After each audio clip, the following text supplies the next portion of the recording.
1 in 8.7 billion. That's the chance Adam Schiff's stock trades were coincidence. You're more likely to get struck by lightning twice while winning the lottery. But Senator John Kennedy had the receipts, 41 trades, all within 24 hours of classified briefings. Text messages saying, "Just got briefed on something big."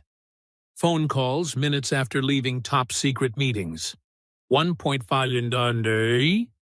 And profits built on information that soldiers died to collect. And the whole time, Schiff was on CNN lecturing America about ethics. Kennedy didn't just expose him, he buried him. With statistics, with phone logs, with Schiff's own text messages read aloud in a Senate hearing. Want to get it off your chest? You're in the right place. They accuse this show of being run by boobs.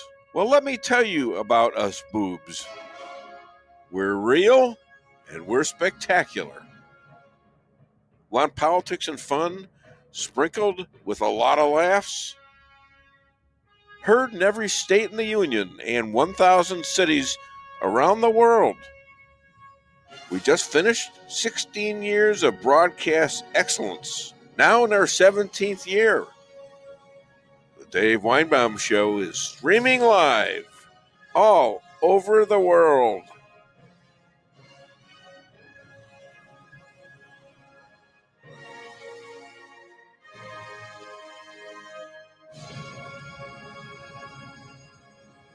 What is a president's job when those who hate the system cause the bankruptcy of the government to pay its armies, airline pilots, those on food stamps? Should they capitulate to those who would destroy the promise to protect our people from attack or starvation? Hell no. The GOP won the election overwhelmingly and should be allowed to feed our poor, our militias, and other necessary services. As a crisis in the making by the losers of said elections, led by Chuck Schumer and the other America haters. And they're all in the minority, and they know it. Republicans must vote to make the filibustering Dems the minority that they achieved with the hopes of destroying the one man who beat him and beat him bad, Donald J. Trump. Their attack on America can be stopped by a majority vote. A law must be voted on right now. The communists must be controlled by the vote, and any riots or attacks must be handled to honor the majority vote. We can even name it after Schumer. We'll call it the Schmuck Law.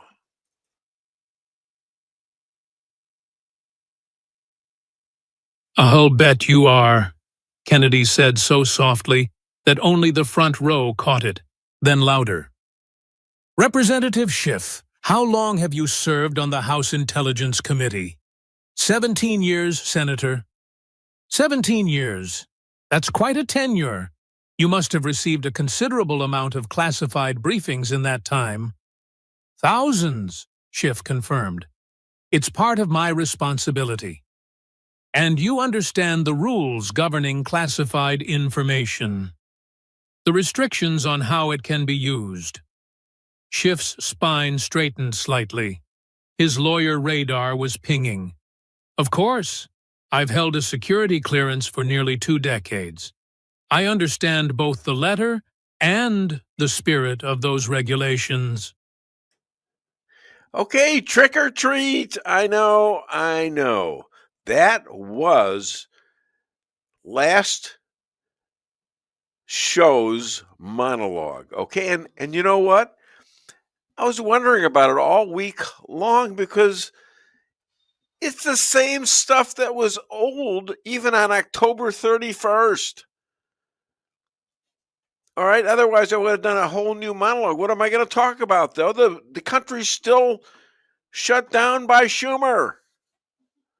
I mean, everything was supposed to be solved by now. It's the longest shutdown in history.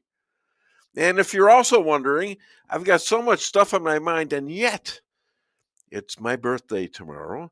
And everybody here, my wife especially, Lisa, woohoo, yeah, she's woohooing over there, calling me an old curmudgeon here. And she can't even spell birthday right. It's Earth Day here. And she can't even spell Earth correctly. And beating something or beat him up, or I don't know what the hell's going on with this. And look who she's got with me, who is blocked. How do you block off Donald Trump? My God, he's invited. Okay, he's a little stiff today. He does all that work. There he is. Hi, Mr. President. Isn't that nice? Of course, he's been there with me all. I've been one of his most loyal guys. I've been with him since he walked down those stairs, and shortly after some of the debates, I was supporting him and have supported him repeatedly over the last 10 or 11 years. So, I feel good about that. Well, let me thank my wife, Lisa, and Weinbaum. Thank you so much, darling. I know how You're much welcome. you worked for that. Thank you, office people. Thank you. Donald Trump for showing up to my birthday party here. Not exactly moving well today. He's a little stiff from all the traveling he's doing. We asked him not to interrupt your show. Oh, no, and no, to just wait till after you're done. He has the authority based on my forgiveness that he can come on the show anytime he wants to. And we'll have a nice little chat, and I'll help him with some things, and he can help me with my golf swing. So, all right, we've got JP Maxwell sitting across from me. Good morning, everybody. Thank you, JP, for all the extra work you're doing here a little bit. Our guests are JJ Bradshaw. He's coming on at 8:10. And he is actually sitting in for the rabbi who's traveling right now.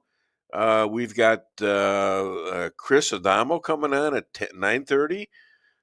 We've got at 8:40. We've got Richard Lockwood over the recent UFO crisis that we seem to be having. We just had some UFO sightings. And we're going to talk a lot about that. And Chris Adamo is going to be on next part. Mark and Pat are going to be on. Now, between Chris and Mark and Pat, they have a little difference in Tucker Carlson. Chris is ticked off at him and Candace Owens. And Mark and Pat are good friends of Tucker. Because he covered them when they were attacked by 350 Antifa and Black Lives Matter back in 2020, and just with a gun and a little gun for the wife and a AR-15 for the husband, they actually chased out 350 people right on their front lawn while they were barbecuing barefoot in the back. Okay, we've got one guy I got last night or yesterday, and that is Don Mayhew. He's going to be on the show to close the show, and let's thank Rick Henderson out there in Salem. He does all the clips and the bits, and let's have a good time today. And you know what? I'm going to try something here, and I don't know if it's going to work or not. But while we're waiting, I've been doing this thing with. I like the reels. Do you ever? I don't know if it's gonna work or not. Yeah. But while we're waiting. Yeah. Oh my goodness. All right, now I got to get to this because it's. Most people buying AI stocks right now. Let's see. Here we go. Is that? Oh, here we go. All right. Here we go. One last time, and I want a confession. Who ate my crackers? He's right, because in my book, that's a felony. A cracker-related felony. All right. I'm going to ask this one last time. All right. I'm going to ask this one last... I'm the director. They still married? 12 years. 12? She got a medal. Survival ribbon, baby. But she looks at you like potholes look at tires. A whole lot of every morning. They still married? You have the right to remain silent. I have the right to remain fabulous. Oh, no, no. I want my lawyer. And a snack. What snack? Donuts. Plays like a sense of humor. We have donuts. Hey, why didn't you eat my food? Next time, try to guard your lunch or hire someone to protect it. Give it back right now. I don't do refunds. Your lunch is gone along with your credibility. I am the law. Your badge doesn't save you from being pathetic, Larry. Hey, why didn't you eat my food? Next time, try to guard your lunch or hire... So you're even waking up the whole neighborhood, is that true? I'm practicing my siren. It's better than yours. Oh, really? How does it go? Okay, all right. We'll get some more of those later. We have a gentleman waiting across who is he's waiting patiently too, and woke him up early because the rabbi isn't here, and he's the opening guy. He's a great person because he'll do basically whatever I want him to do. He does his own interviews basically. He's 257 years old. Can you believe that? I'm going to be 77 tomorrow, but he's 257 years old, and he was out there with all the guys that started this country, Ben Franklin, and who else? There's plenty of them. Jefferson, and golly, what was the first president's name again? George Washington. George Washington. Yeah, all right. I get them mixed up a lot. The memory does go first. Huh? The memory does go first. Yeah, well, there you go. Here it is. I'm a living force of fighting my cognition. Cognicity. Yeah, whatever. Yeah, actually, Dave, the hair goes first. Let's welcome before he walks out of the room, my friend from Rolla, Missouri, John Jeffrey Bradshaw. Good morning, Dave. JJ, how the hell are you? Oh, it's a hell of a life, Dave. Just remember that the hair goes first and then the cognition. Thanks for that. This week is personal too. I understand that. This week has been a revelation, as the last few have been. Let's start out with the Northeast. We had 3 big elections up there, and surprise, surprise, blue states elected blue people. Everybody's shocked over that. Mamdani, though, in New York, you and I have had a conversation about this before, that you get the government that you deserve. And the folks of New York City have chosen the 5 boroughs, elected this clown. And I predict right now that the lawsuits will be flying starting today. And I bet you that before he gets sworn in on January 1st, a lot of his policies will be tied up in the courts. It sounds that way. Adams is going after him. He's gonna assign certain people to certain jobs with his last days, and they're all, everybody's blaming the Republicans. Yeah, it wasn't a good showing, but when you're dealing with craziness, Trump was not on the ballot. Yeah, that's the key to remember. He was not. Well, we got Trump derangement syndrome, of course, going on up there. And let's face it, Cuomo was a lousy candidate. He was a lousy governor, and folks in New York City didn't like him. He couldn't get elected as a Democrat, so he became an independent. And some of the pundits said the other night, well, if the Republican had dropped out of the race and endorsed Cuomo, Cuomo might have pulled this off. We're talking about a 7-point difference here, Dave. Not going to happen. So they've got the nut job, and they get what they deserve, okay? One of the things that New York City, one of the problems that they have is they welcome the illegal immigrants so much, putting them up in high-dollar hotels and so forth. They've got a hell of a debt. Yeah. And I'm sure that New York City would like the federal government to come and bail them out. If Joe Biden was president, that's probably what would happen. With Donald J. Trump as president, not a chance in the world. So this is a city that may be facing bankruptcy even before the lunatic policies of Mamdani are put into effect. So it's extraordinarily interesting for me, Dave, because I think we get to watch the biggest city in the United States fall flat on its face as a result of Marxist liberal policies that we've only heard about them. None of them have actually been implemented yet because the guy's not mayor yet. Yeah. He's got another little problem, too. You got 5 boroughs in New York. Each borough has a borough leader and a council. And getting them to all sing in tune with this nut job of a mayor, he may find he's got a little problem on his hands. And good. By the way, happy birthday. Thank you. I'm so happy that you are my friend. It would suck to have you for an enemy. That would be very bad. Well, that would be bad. Let me. You shoot straighter than I do. Yep, It would be horrible. Yeah, we need to go out to the range and fix I know. Bad. The things that have happened during this little election cycle here, special election.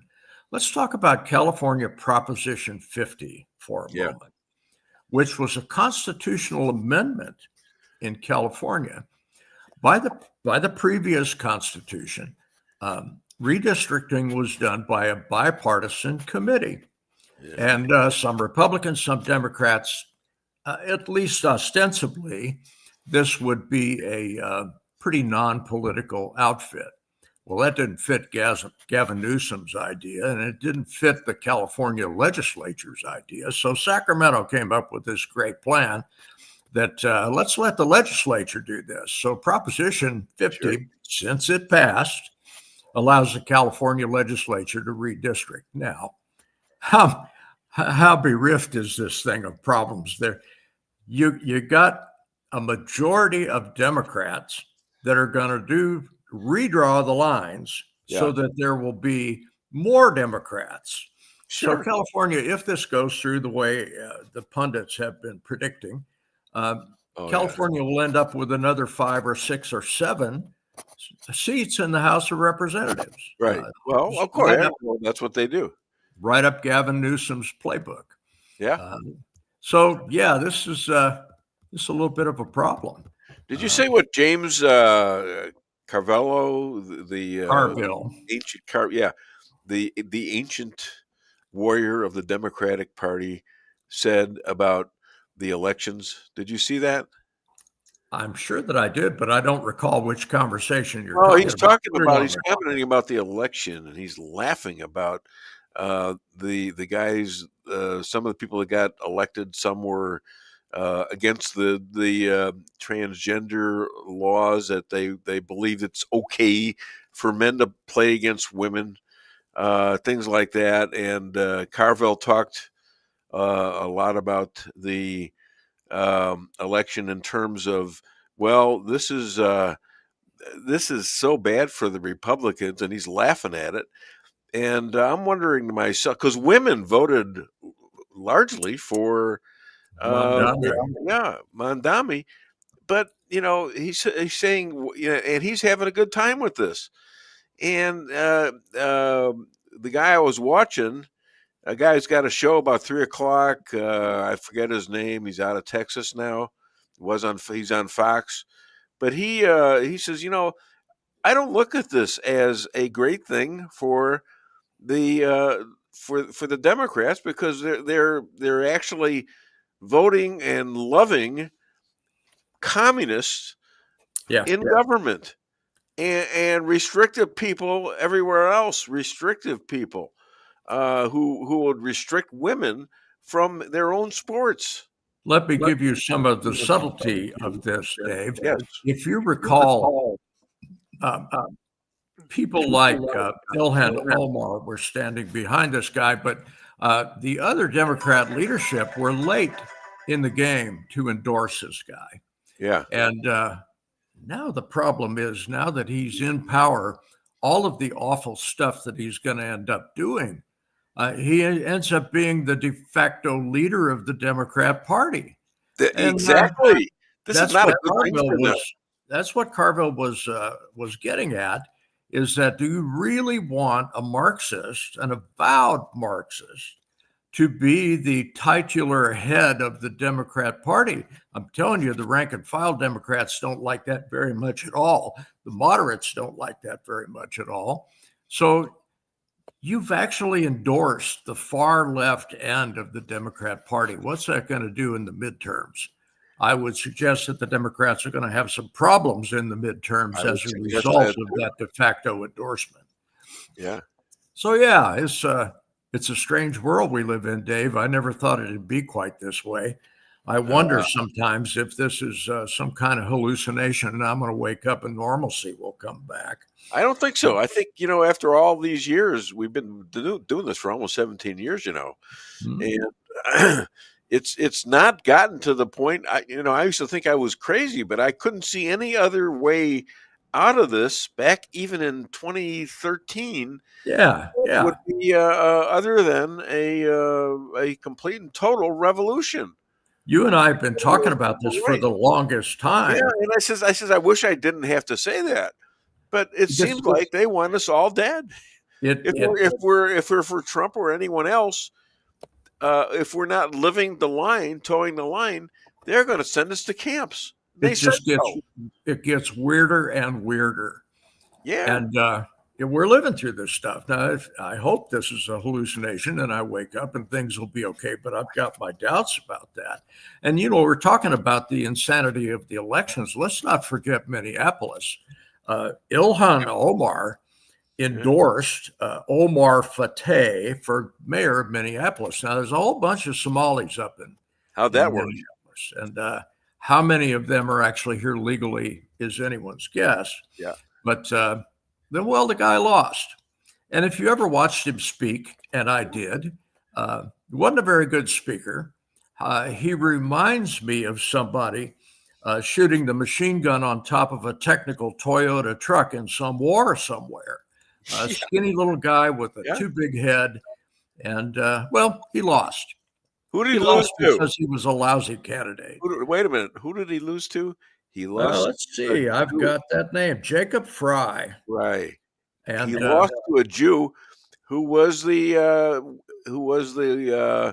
mayor there. That's right. The sitting mayor. Well, that's a big victory, especially in Minnesota. It's a big loss for them. Well, pretty much. That opens the door to what I was going to talk about of ranked choice voting. In Missouri, we have up or down vote. You vote for a single candidate.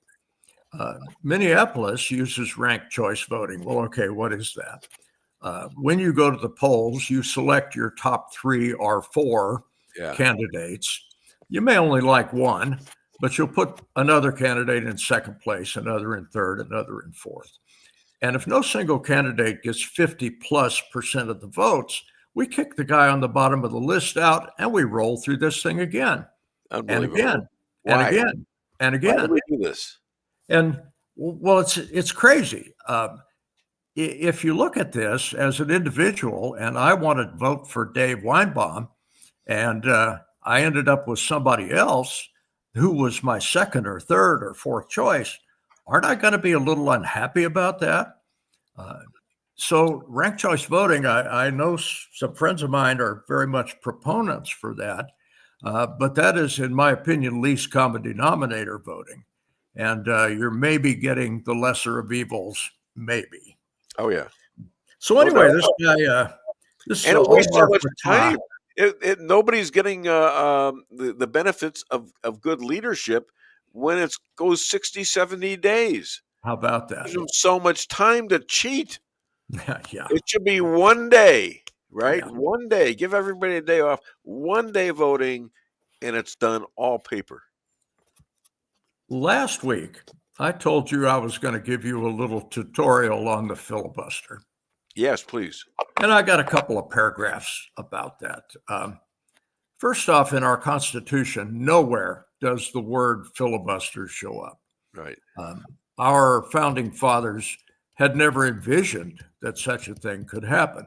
In their constitution, in their representative republic, Each little bill would be an up or down vote, and we shove 10 or 12 of those through a day, and life is good. Yep.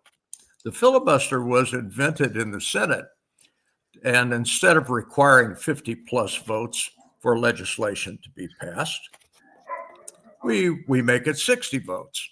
And what that does is allow the minority party to talk a bill to death.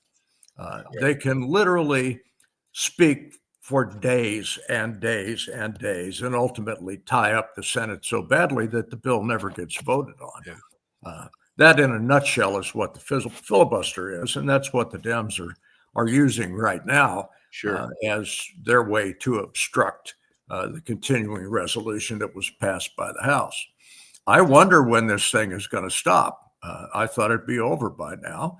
Donald J. Trump would like to eliminate the filibuster, but there's a problem with that.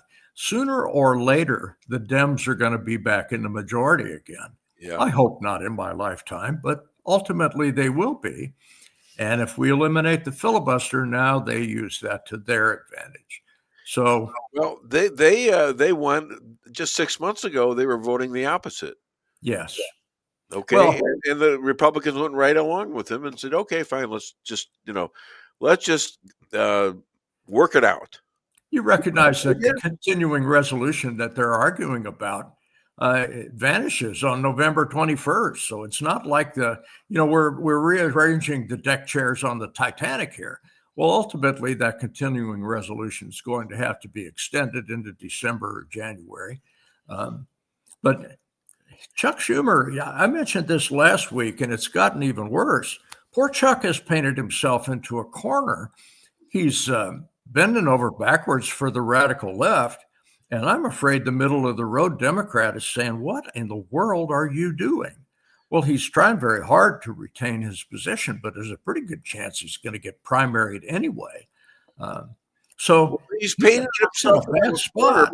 But in that corner, he's got a little relief from this election because some of the Democrats are saying, well, we did it with this election in mind, and we might as well keep it because then that's the way we get things and we stay out of trouble. Well, I think that's backfiring on them, don't you, well, Dave? It should. So this is what a strange world we live in here. I never thought it would be this way. It's a big world, too, but I'd hate to have to paint it. Can we talk about James Comey for a minute? Sure. You know, they were making a pretty good case against Comey. See, not everybody knows this stuff. Ex-FBI director. That's correct. Right. And a pretty corrupt one. And he was pretty blatant about it when he was pursuing Trump over the Russia business. Well, there has been a handwritten note written by James Comey, at least ostensibly written by him, which is just damning. And it suggests that Obama was pulling the strings on the Russia business. Now, the FBI is trying very hard to verify that this is actually James Comey's handwriting. But it's another nail in that coffin, Dave. I think they have other proof of that. I think they do. They have no reports of anything to do with Trump and Putin fixing the election. Yeah, the Russia business. Up until December 18th, after the election, and then all of a sudden, Obama comes up with and Hillary with the Steele dossier. Yeah, and Steele, by the way, is from England. Isn't that interesting? Well, and Steele has proved to be this has proved to be an entire fabrication. But they have proof that Obama did this. Well, yeah, this is a big deal. Well, it can be a big deal if it's pursued. I think it's pursued very hardly. Well, I think DOJ is doing just that. But the question now becomes the overlap between politics and justice. And are they going to allow the first Black president of the United States of America to be indicted over such a thing? Okay, well, what about the first billionaire president who 34 felonies. They impeached twice. Yeah. And and are trying to impeach now because of the 1-6 debacle. And it just goes on, Dave. Exactly. So this is the place where justice and politics cross. Yeah. And we need to see which way the wind is going to blow with this thing. If they choose not to pursue prosecution on this, then I would say that the politics has won, and they would hope this will die a quiet death. On the other hand, if indictments occur, and I think if you put this in front of a grand jury, indictments would likely happen.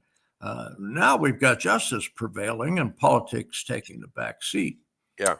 We will have to see how this shakes out, Dave, but I fully intend to be here to observe it. Well, that's an interesting point you bring up there, because here we are, men of some age, and a lot of people in their 60s, they retire and they think they're having a great life and they don't have to bother with politics and stuff like that. And a lot of them die early. And here we are, still plugging away. And I got to think that the ability to fight back and be somewhat cognitive is good for our souls. It's good for our health. It keeps your mind sharp. Keeps your mind sharp, and it also keeps you in a fighting mode. And I like to be in a fighting mode, not every day to fight, but to not let BS go by me until it piles up so deep you're dead. I fully intend to outlive all of these people, so that'll be all right. I will sit and observe. I got a parting shot for you, Dave, since we're up against the clock. Yeah, a little bit. Our now. friend Nancy Pelosi has declared that she is not going to run again. Can we call her for her 21st term? Yes, wait a minute, what's that? That's political. So it's a very good thing. I think the Wicked Witch of the West needs to retire to San Francisco and not bother any of us ever again. That's all I got, Dave. All right. Elise Stefanik for governor of New York. Oh, what my do you God. think of that? You know she is, don't you? Of course I do. All right. I got to say, are we really going to delve into another degree of craziness here? I thought we had hit the bottom, but perhaps we have not. She's crazy? New York is crazy. Well, she's a Republican. I recognize there's another gal named almost like that. But she's a Harvard graduate, and she's the one that clamped down on the anti-Semitism coming out of the colleges. I recognize that. Yeah, but Dave, what are the odds of a Republican actually being elected to be governor of New York State? Not going to happen. That state is so blue, it's never going to become red. We'll see. Yes, we'll see. Oh, you got the president of the United States. Where is he from? Well, New York. But he is an anomaly. I rest my case, Your Honor. It is possible. Well, yeah. Okay. Yeah. All right, JJ. Thank you so much. We'll see you again next week. I hope. Next week will be from Yukon, Oklahoma, and I will be there Friday morning, 0840. Okay, great. And I will be 77 then. I'm not that yet. Oh, my God. All I'm right. surprised you have managed to live this long. You have a great weekend, and say hello to your lovely bride. JJ Bradshaw, everybody. I'll be seeing you, brother. All right, pull these down. I want to get the clips there before we do commercials, if you don't mind, sir. Comments? Yeah, comments. That's what I meant. Yeah, because we got a lot of them. Patricia Odin Maxwell, happy birthday, Dave. You're the best. No, you are, Pat, but thank you so much. Appreciate that. Zachary H. Parsley, good morning. I think this guy's on X, and he pushes my show, and I really appreciate it, sort of like Owen does. Patricia Odin Maxwell, sounding good, looking good. Go team. And Ray Maddox, good morning from Oklahoma. That would be a relative, I believe, of JJ. Zachary again. Zachary Parsley reposted this stream. Thank you, buddy. Yep, so he was on Facebook and then jumped to X, and now he's posted it there. So yep, you the man. Thank you. Appreciate that. I'll buy you a drink if I ever meet you. And what else is there? Nothing. Okay. So we're going to do commercials right now, and we will be back with Lockwood. Your home is your castle, you don't need unwanted hassle. Don't let those creatures move in to stay. Let us protect your investments, that's what we're all about. Plank Termite and Pest Control will save the day.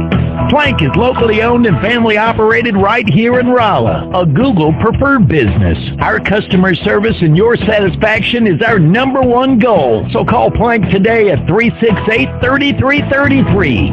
Plank Termite and Pest Control will save the day. Honey, what are you doing? What does it look like I'm doing? It looks like you're filling up a swimming pool. Yep, I'm filling up a swimming pool. In our living room? How else am I going to watch the game and stay cool?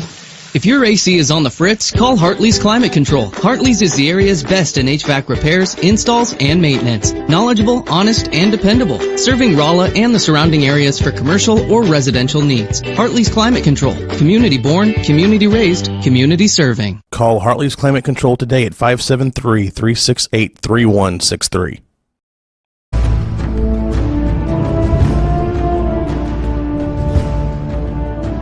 Never be too coy to tell your friends and family about koi sushi and hibachi. Celebrate the best Chinese-Japanese restaurant in the Midwest. Call 573-426-5551 to make a reservation or order takeout. Locally owned, 1808 North Bishop, Rolla, Missouri.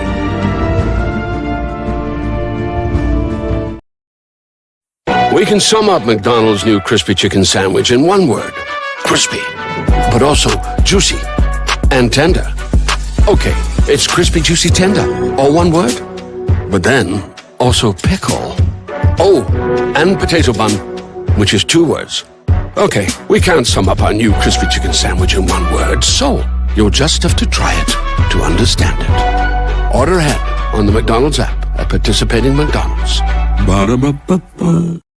Merrill's Quarry and Asphalt, 40 years serving cities, counties, and everyday businesses with driveways for people who live and work in our little piece of heaven right smack dab in the middle of America. Call 573-578-9101 for your free estimate of rocking, rolling, paving, driveways, sealing, and striping too. That's 573-578-9101 for your free estimate. Your home is your castle, you don't need unwanted hassle. Don't let those creatures move in to stay. Let us protect your investments, that's what we're all about. Plank Termite and Pest Control will save the day. Plank is locally owned and family operated right here in Rolla, a Google preferred business. Our customer service and your satisfaction is our #1 goal. So call Plank today at 368-3333. Plank Termite and Pest Control will save the day. At your locally owned Price Chopper, our standards are high because we know yours are. See for yourself what an incredible fresh selection of grocery items we have in store. Talk to our expert meat associates about what you're looking for. They're happy to meet any special requests like custom cuts, or see our expert produce associates on how to pick out the best fruits and vegetables. Quality in the deli means fresh, full flavor, and always delicious. If you're craving fresh baked goodness, we have that too. You can expect the best selection and the best value while interacting with our friendly and knowledgeable employees. You can find what you're looking for fast and easily at the best prices at Price Chopper. Fresh savings every day.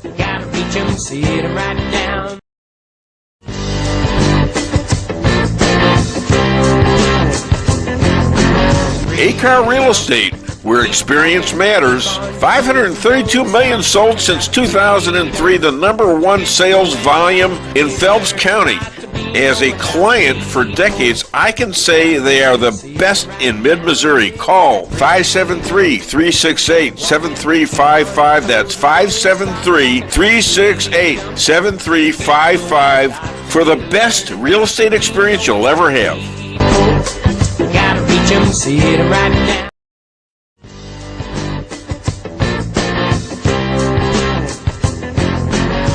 In insurance going up like crazy? Daniel and Henry Insurance is one of the largest private insurance companies in the world. Richard Boyette, 314-444-5011. He's my guy at Daniel and Henry for 10 years. Business or personal, call Richard at 314-444-5011. He's the best. At Town & Country Bank, we've got all the perks of a national bank, like online banking, quick loan approval, and you can deposit your check from your phone. But that's not why our customers love us. They love us because we still offer hometown customer service. Stop by one of our 2 Rolla locations and let our friendly team remind you how special hometown banking can be. We're locally owned and will take the time to understand your needs. Smart, friendly solutions. Town & Country Bank. Member FDIC. Equal housing lender. So you understand it would be improper? Putting it mildly, to use classified information for personal gain. It would be unconscionable, Schiff said firmly, and there was real heat in his voice now. Any member of Congress who would abuse their access to classified information for profit would be betraying their oath and betraying the American people. Kennedy's smile was so faint it barely registered, but it was there. Unconscionable. Appreciate you putting it that way, Representative. Let's remember you said that word. Unconscionable. Okay, ladies and gentlemen, we're back on the show. We have our next guest lined up. And his family are experts on UFO events. One of his family wrote books regarding the Trump family back in the 1890s and early 1900s. Please welcome, I don't even know if this is his right name, Richard Lockwood. Hi, Richard. Are you there? Hi, Dave. Okay, we're going to put your lovely little picture up here, I think. Is that right? All right. Yeah, what should I call you these days? I never remember what your name is. Well, Richard Jeffrey. J-E-F-F-R-E. Richard Jeffrey. Okay. I don't know why you have that, but I guess you're wanted for something. Well, you told me yesterday you're Sicilian. Is that correct?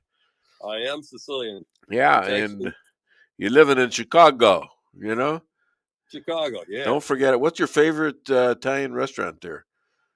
It's got to be Rosebud. Rosebud. Okay. Where do we eat it in Columbia? That was pretty good. Was that Manny's? Or? Murray's. Murray's, yeah, Murray's. That was pretty good. We ate there a couple days ago. Anyways, let us. Can you give? Do you know what happened? What was that? Oh, he coughed. I thought it was a cricket. Yeah. You eating crickets again? For God's sakes! Yeah. All right. So there was some recent UFO sightings. Did you look that up and verify what this is? Well, so before we dig into specific sightings, let me set the stage for the whole thing here. Okay. If you haven't heard, 2025 has been an extremely busy year for UFOs. Really? The U.S. military calls them aerial anomalies. Yeah. And according, I did my research now. According to the National UFO Reporting Center, over 2,000 UFO sightings were reported in just the first 6 months of 2025. Wow. That's incredible. Yeah. But UFO sightings in the month of October and now into November have increased in their pace, and something's going on, Dave. Well, okay. I mean, are they trying to replace maybe our airline business because the Democrats have shut us down? God, that would be a story. That they take over and they transport us to all these other different places. We could even do some time travel. Yeah, well, I believe that's in the mix. But okay. I'd like to bring up two interesting cases. Yeah, please. From last month, from October. Okay. The first one happened on October 26th. The UFO tracking app. There's a tracking app called Enigma. Yeah. And they logged in thousands of strange UFO objects coming in and out of the water on our coasts. Where specifically on our coasts? Excuse me. Well, the New York Post ran an article on this, and it was California and Florida and New York, off the coast of New York. Ah. Okay. So got three places that these things were actually shooting out of the water into the sky. So you know where if they're shooting out of the water, don't we know where they are underwater? Well, I don't know if you remember one of the previous times I came on, I was talking Yeah, about. it was off in San Diego area. Yeah. Yeah. So we have a UFO base that the military knows about off of the shore of Point Dume, California, Dume. Yes. And it's really close to a military base out there.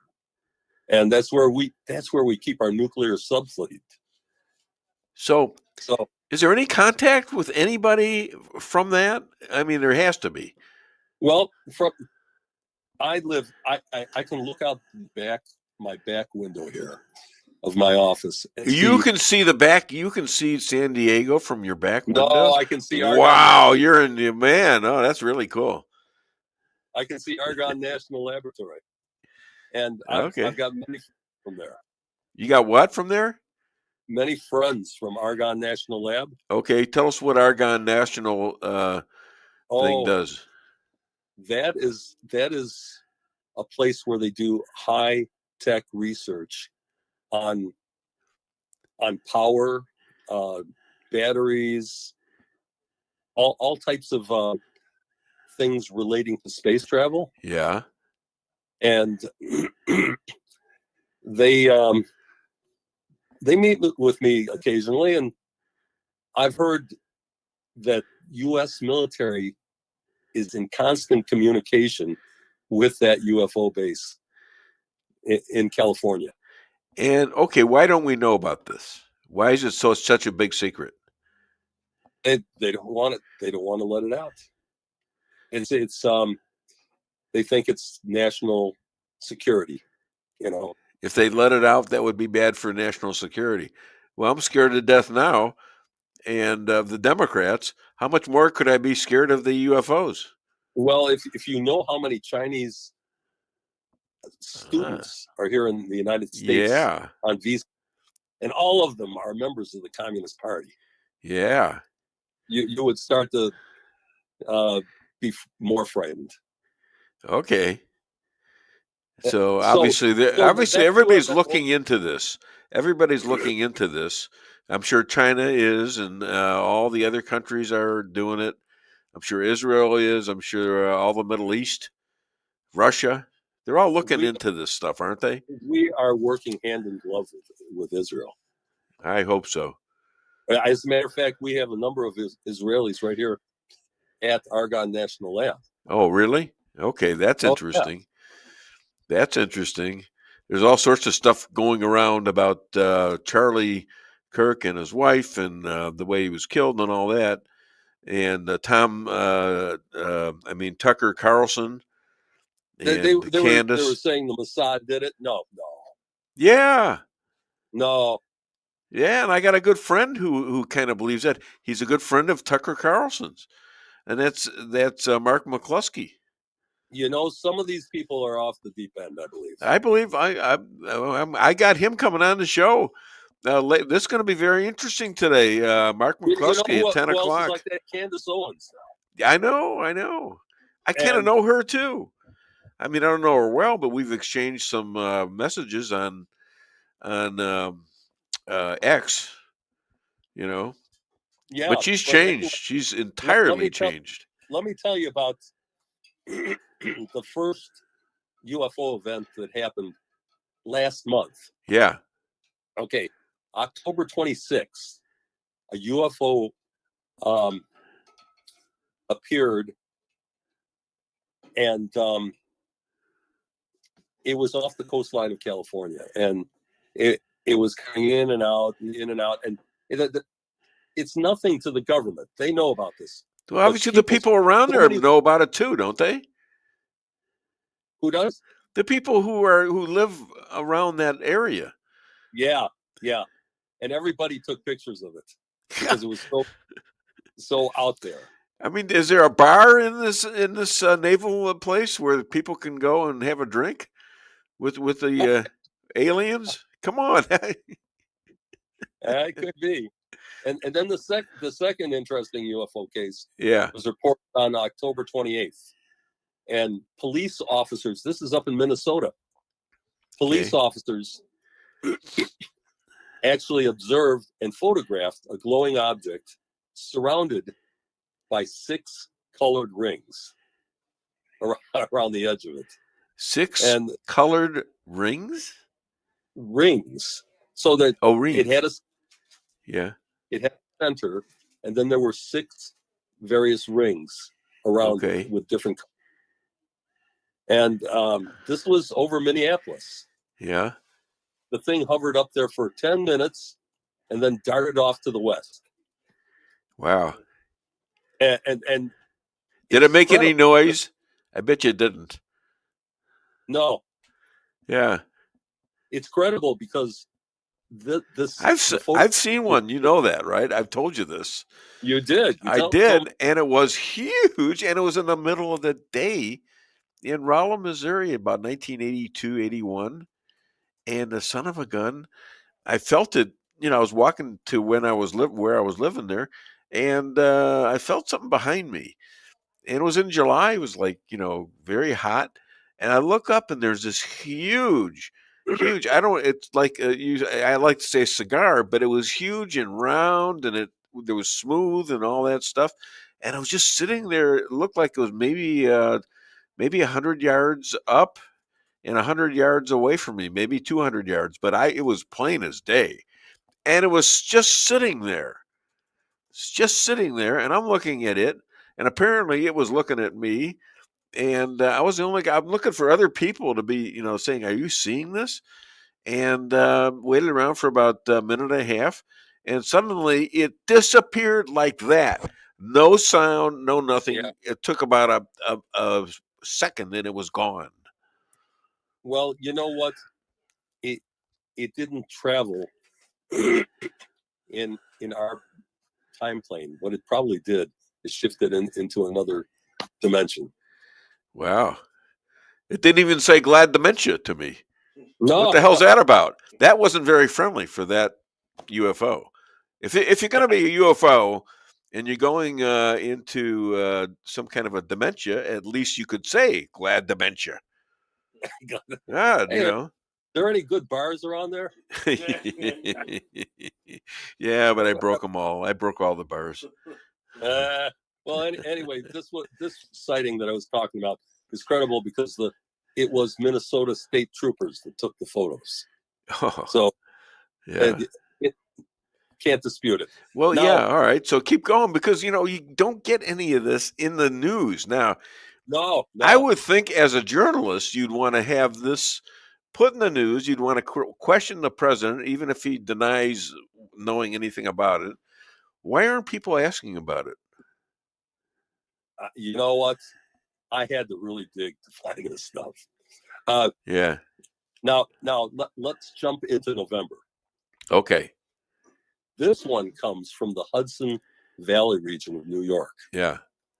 And on November 4th, just a few days ago, around 6:00 p.m., the residents of about 4 counties, it was Ulster, Orange, Dutchess, and Putnam counties, all spotted this huge spinning object moving across the sky, and it was moving slowly. And it had orange lights on its rim. I find that kind of interesting because this sighting was so close to the election of New York City's first Muslim communist mayor, right? Yeah, okay. What's the connection? Well, I'll tell you in a second. All right. I have a scientist friend that actually believes these are probes from the future. Oh. And they're documenting events of their past history. It's kind of like an archaeological expedition, only in real time, So they're creating, they're time traveling and creating maybe some strategies to deal with what was happening here in real time. Are they coming forward for that, or are they going backward to find out what happened, so that they can? I mean, it can go both ways, can it? It could. The fact is, Dave, that there's been UFO sightings during most significant world events. For instance, the Roswell incident in what was it, 47? Yeah, coincided with our early atomic weapon testing. Okay, and that was during the Cold War period. Yeah, and so that was an interesting period for them to come back and see. And there was UFO sightings during World War II. Yeah, and Vietnam. They used to call them Foo Fighters. Have you ever heard that term? I've heard that. Yes, Foo Fighters. Foo Fighters. And of course, they couldn't explain what they were. Yeah. And even if you go farther back in history, the Emperor Constantine saw strange lights in the sky before one of his famous battles. Okay, so and where? Yeah, sure. Hello. Yeah, we're good. We're good. That was Enzo from the Italian UFO, right? Enzo. Either that or he's is he? Are you late on your pizza bill or what? It's terrible. It could be. It could be. This is too funny. Sorry about that. An Italian going talk to a Jew about UFOs. That we can segment this somehow. I don't know. It should be a show. By the way, Dave. Yeah. If any of your listeners have had a recent UFO encounter or one that they can remember, maybe they should come forward and share it with us. Huh? Yeah, you hear this? Okay, I want your stories out there, because I know I'm not the only one. I know I had a relative, and he said they used to take him and like knock him out, and they'd put something in their ear or something. It's really weird stuff. That was a long time ago. Name of Whitley Strieber. Who? Whitley Strieber. Yeah. Who claims that he was abducted. He's got a book out. I can't recall the name of the book. Yeah. But he goes into detail how he was abducted and probed and then released. And they left something in him. Yeah. They left something embedded under his skin. Yeah. Where? Yeah. Have you heard of these things? Yeah, I have. Yeah, and the what is it? The area what we're in, 37 or something like that. I don't know exactly. The parallel, yeah. Yeah, right. but all these cattle are out there, and some of them get all their internal stuff stolen, and they just have a very neat looking covering of what these animals were, and it was surgical, and that happens, or it has happened in this area, even where I live right now.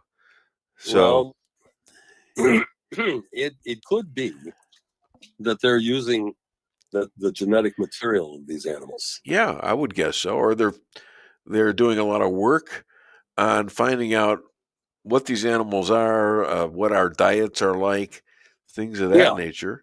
Sure. I don't know if they're friendly so would you say at this point, are they friendly or not? Well, they have to be friendly. Why? Because if they weren't friendly, they have the technology to do a lot of damage to us. Okay, and we don't have that knowledge. And I don't think we could defend ourselves. No. Yeah. All right. Well, that's why all these Independence Day. Remember that? Gee. Oh yeah. And they have to go blow up the ship, and they run into aliens and all that stuff. Yeah. So, and tell us a little bit about. I guess it was part of your family that that wrote the books about the Trump family back in the early or the late 1800s, early 1900s. I'll revisit that. Okay. There was a personal friend of Abraham Lincoln's. Yeah. By the name of Ingersoll Lockwood. Yeah. Okay, and Ingersoll was sent by President Lincoln before his assassination to be the ambassador to Germany. And he sent him with a letter that was to be given to somebody in Germany. I won't name that person right now, but when Ingersoll was done, President had been assassinated. He came back and he served out his days as a lawyer in the DC area. Yeah. Okay. Well, he began to write books. And the books were The Marvelous Adventures of Little Baron Trump. Yeah. And his dog Bulger. Who you believe stands for what? Battle of the Bulge. And who was the head guy of our army during that? That was General George Patton. And you think there's a connection there because the family dog owned by Baron Trump today is called Patton. Fabby? Patton. Oh, Patton. Okay. So there's all sorts of ties to him. 9/11, there's a tie. 9/11 movie. Not that movie. Back to the Future. But the movie has indications of this time travel connection. Obviously. It's a long story, but I'll tell you what. One of my upcoming books is going to deal with that. And it's called Through the Mists of Time. Yeah. It'll be released next year, and I'll tell you about it. Right now, actually, I've got a book I want you to see. This is my recent book, and it's called A is for America. A is for America. Okay. A is for America. It's a collection of. He's got it up. What's that? He's got it up on the page here. A is for America. Richard E. Jeffrey or C. Jeffrey. Yeah. C. Yeah. So anyway, it's a collection of poems for young Americans, patriotic poems, and I'd like to read a couple of them for you. Please, hit it. Mind. Go ahead. Okay. A is for America, our country strong and free, a union of United States, conceived in liberty, endowed with blessings from on high, from sea to shining sea. A is for America, our country strong and free.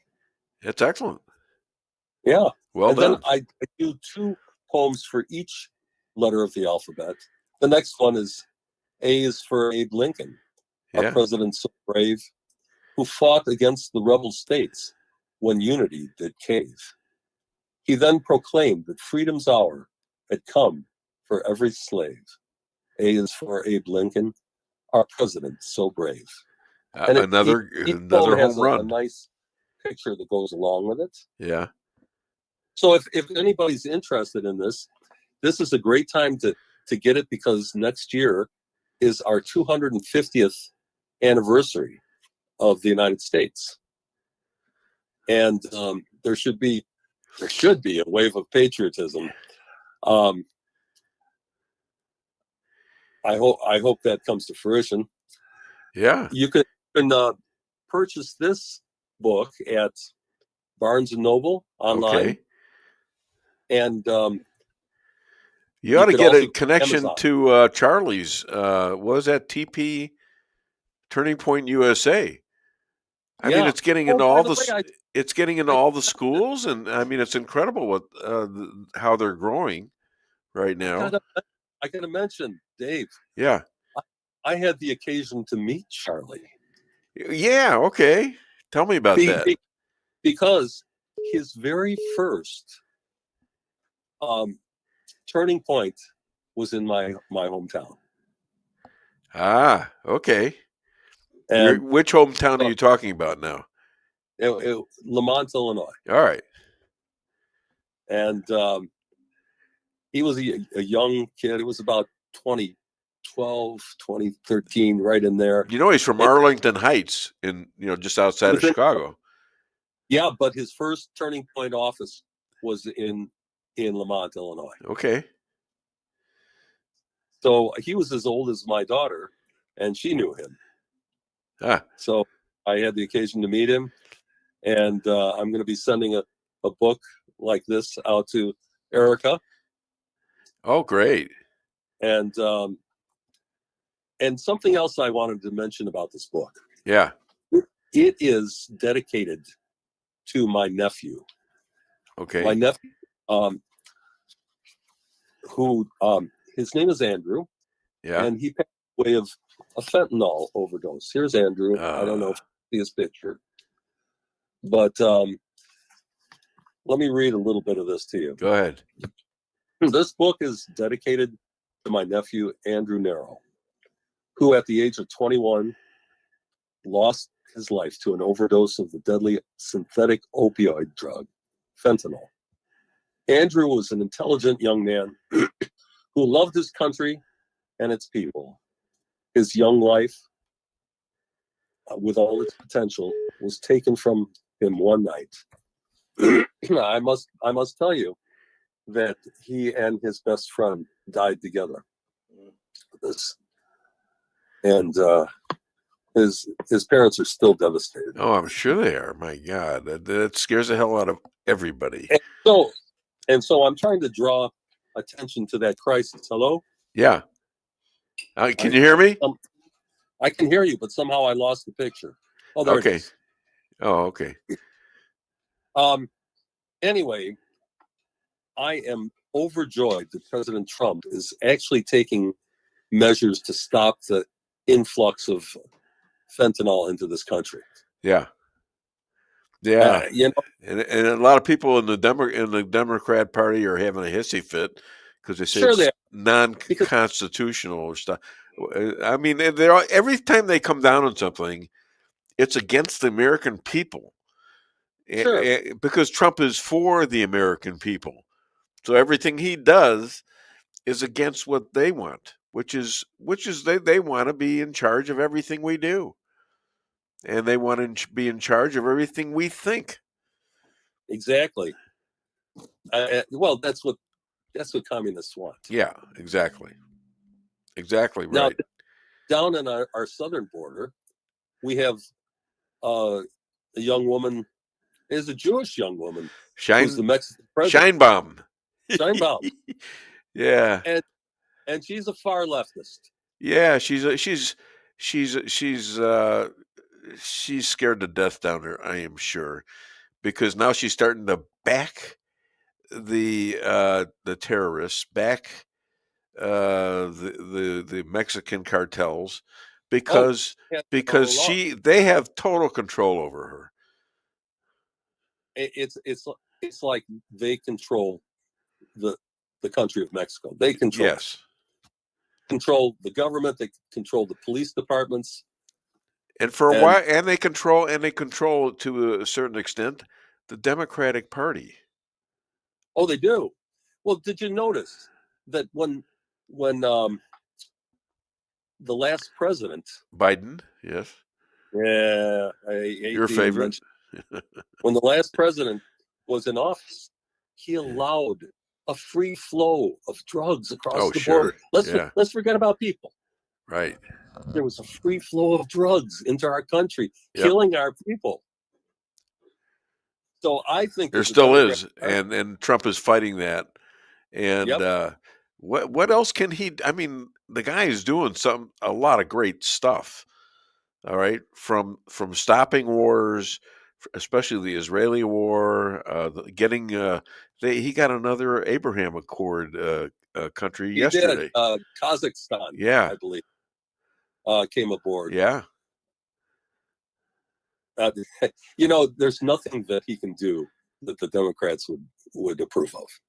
So right yesterday came forward and said that these drugs like Ozempic are coming way down in price. Yeah. Did you hear that one? Yeah, I've got stock in what do I got stock in? Some of these drug companies, but the main one is Eli Lilly, and that's been up really well over the years.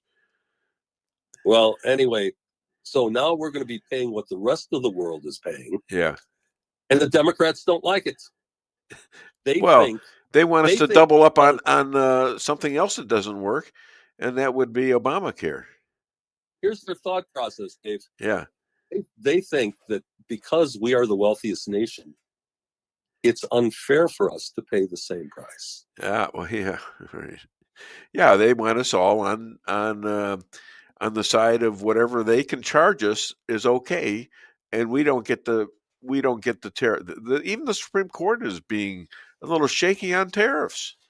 These are deals. These are business deals, for God's sakes. That would be a stupid move if they. Oh, incredible! But I've seen a lot of stupid stuff out of them, especially John, the head guy. Yeah, what's his name? Well, John what? Rogers. If they did Roberts. that, we would stand to lose trillions of dollars. Exactly. That's what Trump is saying. You're going to ruin the country. I think they'd find another way to do it, though. Trump is that smart. They've already got Plan 2 and Plan 3. And he can outrun the Supreme Court, I think. He's using tariffs because that's a benign way to level the playing field. Sure. But without tariffs, he may rely on gunboat diplomacy. Yeah. Hey, listen, we gotta. This is a great interview with you. One of the best I've had with you. I'll tell you what we should do is we'll probably.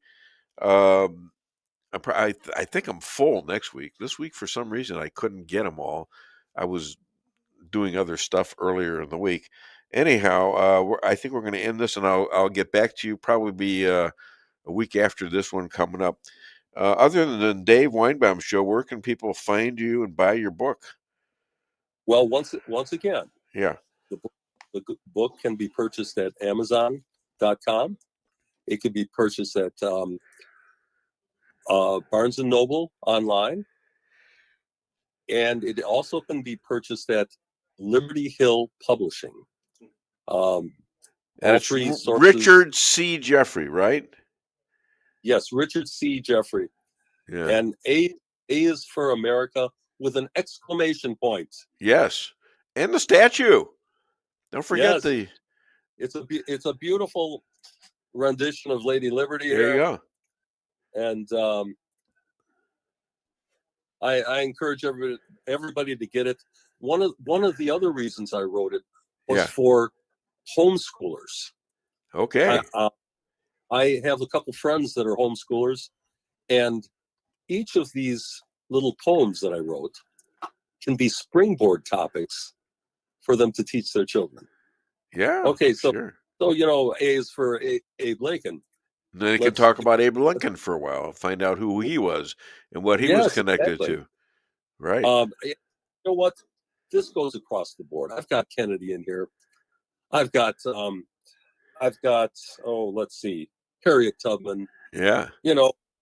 I've got Ronald Reagan. This is American. This is what we should be. I agree. And on that note, I have one more thing. Lisa got me a mood ring. That's how she knows it's safe to max out the credit cards. Ladies and gentlemen, yeah. Ladies and gentlemen, my friend, and we'll give him the other thing. He's a nice guy. He'll understand. What do you know from funny, you bastard? All right, you forget that. All right, don't come after me. I'm changing my name to Lockwood. Okay, Dave. Thank you for having me. Thank you, and you have a great weekend, and we'll have you back. All right, just every time you think that stay so where I can see you. I know you've been doing that. I just couldn't fit you in recently, but I want you back on the show. This is your best appearance. Okay. Thank you. Thank you so much. Glad to have you as a friend. Have a great weekend. Bye bye. All right, let's do some commercials. A couple of commercials. Let's do that, and we'll be back in a little bit. Go to my sponsors. Your home is your castle. You don't need unwanted hassle. Don't let those creatures move in to stay. Let us protect your investments. That's what we're all about. Plank Termite and Pest Control will save the day. Plank is locally owned and family operated right here in Rolla, a Google preferred business. Our customer service and your satisfaction is our #1 goal. So call Plank today at 368-3333. Plank Termite and Pest Control will save the day. With warmer temperatures right around the corner and allergies ramping up, now's the time to get those AC units serviced. At Hartley's, we pride ourselves in offering outstanding service with fast response times. With proper maintenance, you can make those hot days be a lot cooler and remove those pesky allergens that always seem to find their way into your home. Call us today so you can be living a much cooler and healthier life. Hartley's, community born, community raised, community serving. Call Hartley's Climate Control today at 573-368-3163.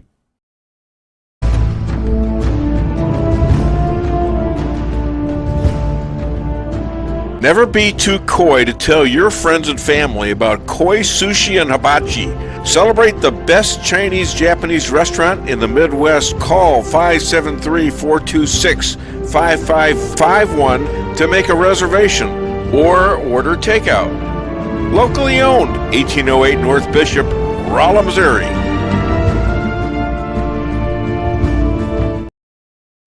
We can sum up McDonald's new crispy chicken sandwich in one word.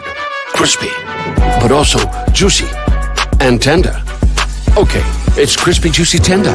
All one word? But then, also pickle. Oh, and potato bun, which is 2 words. Okay, we can't sum up our new crispy chicken sandwich in one word, so you'll just have to try it to understand it. Order ahead on the McDonald's app at participating McDonald's. Ba-da-ba-ba-ba. Merrill's Quarry and Asphalt, 40 years serving cities, counties, and everyday businesses with driveways for people who live and work in our little piece of heaven right smack dab in the middle of America. Call 573-578-9101 for your free estimate of rocking, rolling, paving, driveways, sealing, and striping too. That's 573-578-9101 for your free estimate. Your home is your castle. You don't need unwanted hassle. Don't let those creatures move in to stay. Let us protect your investments. That's what we're all about. Plank Termite and Pest Control will save the day. Plank is locally owned and family operated right here in Rolla, a Google preferred business. Our customer service and your satisfaction is our #1 goal. So call Plank today at 368-3333. Plank Termite and Pest Control will save the day. Busy schedule? Let your locally owned Price Chopper help you save time with online shopping. It's easy. Sign up to tcmarkets.com or download our mobile app in the App Store or Google Play. Create an account and browse through the categories and choose the items you need. When you place your order, your personal shopper will get all of the items you've selected, taking the same care you would and following your notes. We offer free curbside pickup, so you don't even have to get out of your car. Start your online order today and no online shopping fee for a limited time. Go to tcmarkets.com or download our mobile app to get started. Price Chopper. Fresher savings every day.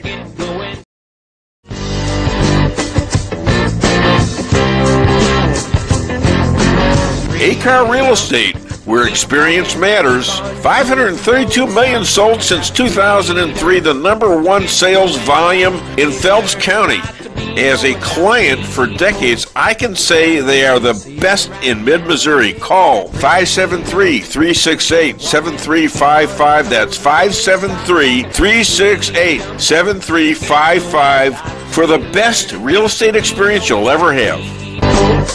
Gotta reach 'em, see it right now.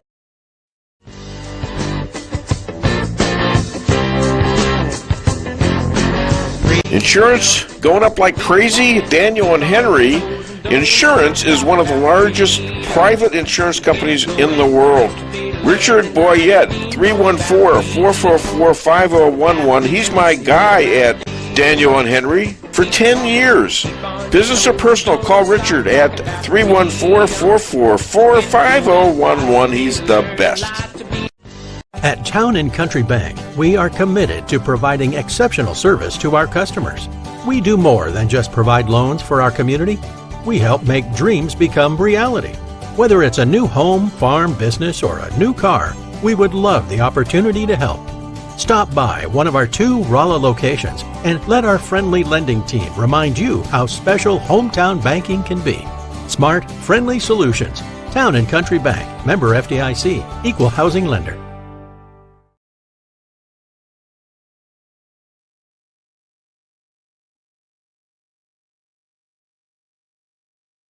They're not struggling. You know, this is the worst platform. Who put this stage up here? This is the worst. The frickin' place is falling down. I noticed it keeps tilting further left. Like too many other things. But Americans are not struggling. You know, this is the worst platform. Who put this stage up here? This is the worst. The frickin' place is falling down. I noticed it keeps tilting further left. Like too many other things. But Americans are... Okay, we're back. And, you know, as part of the celebration here, you just gave me a big old donut. Just chewing it down. I know it's in my life. It's like my inner lip. You ever do that? Anyone ever do that? Boy, does that piss me off. Yeah, and I know I'm bleeding too. So I'm working hurt, guys. Here, wait.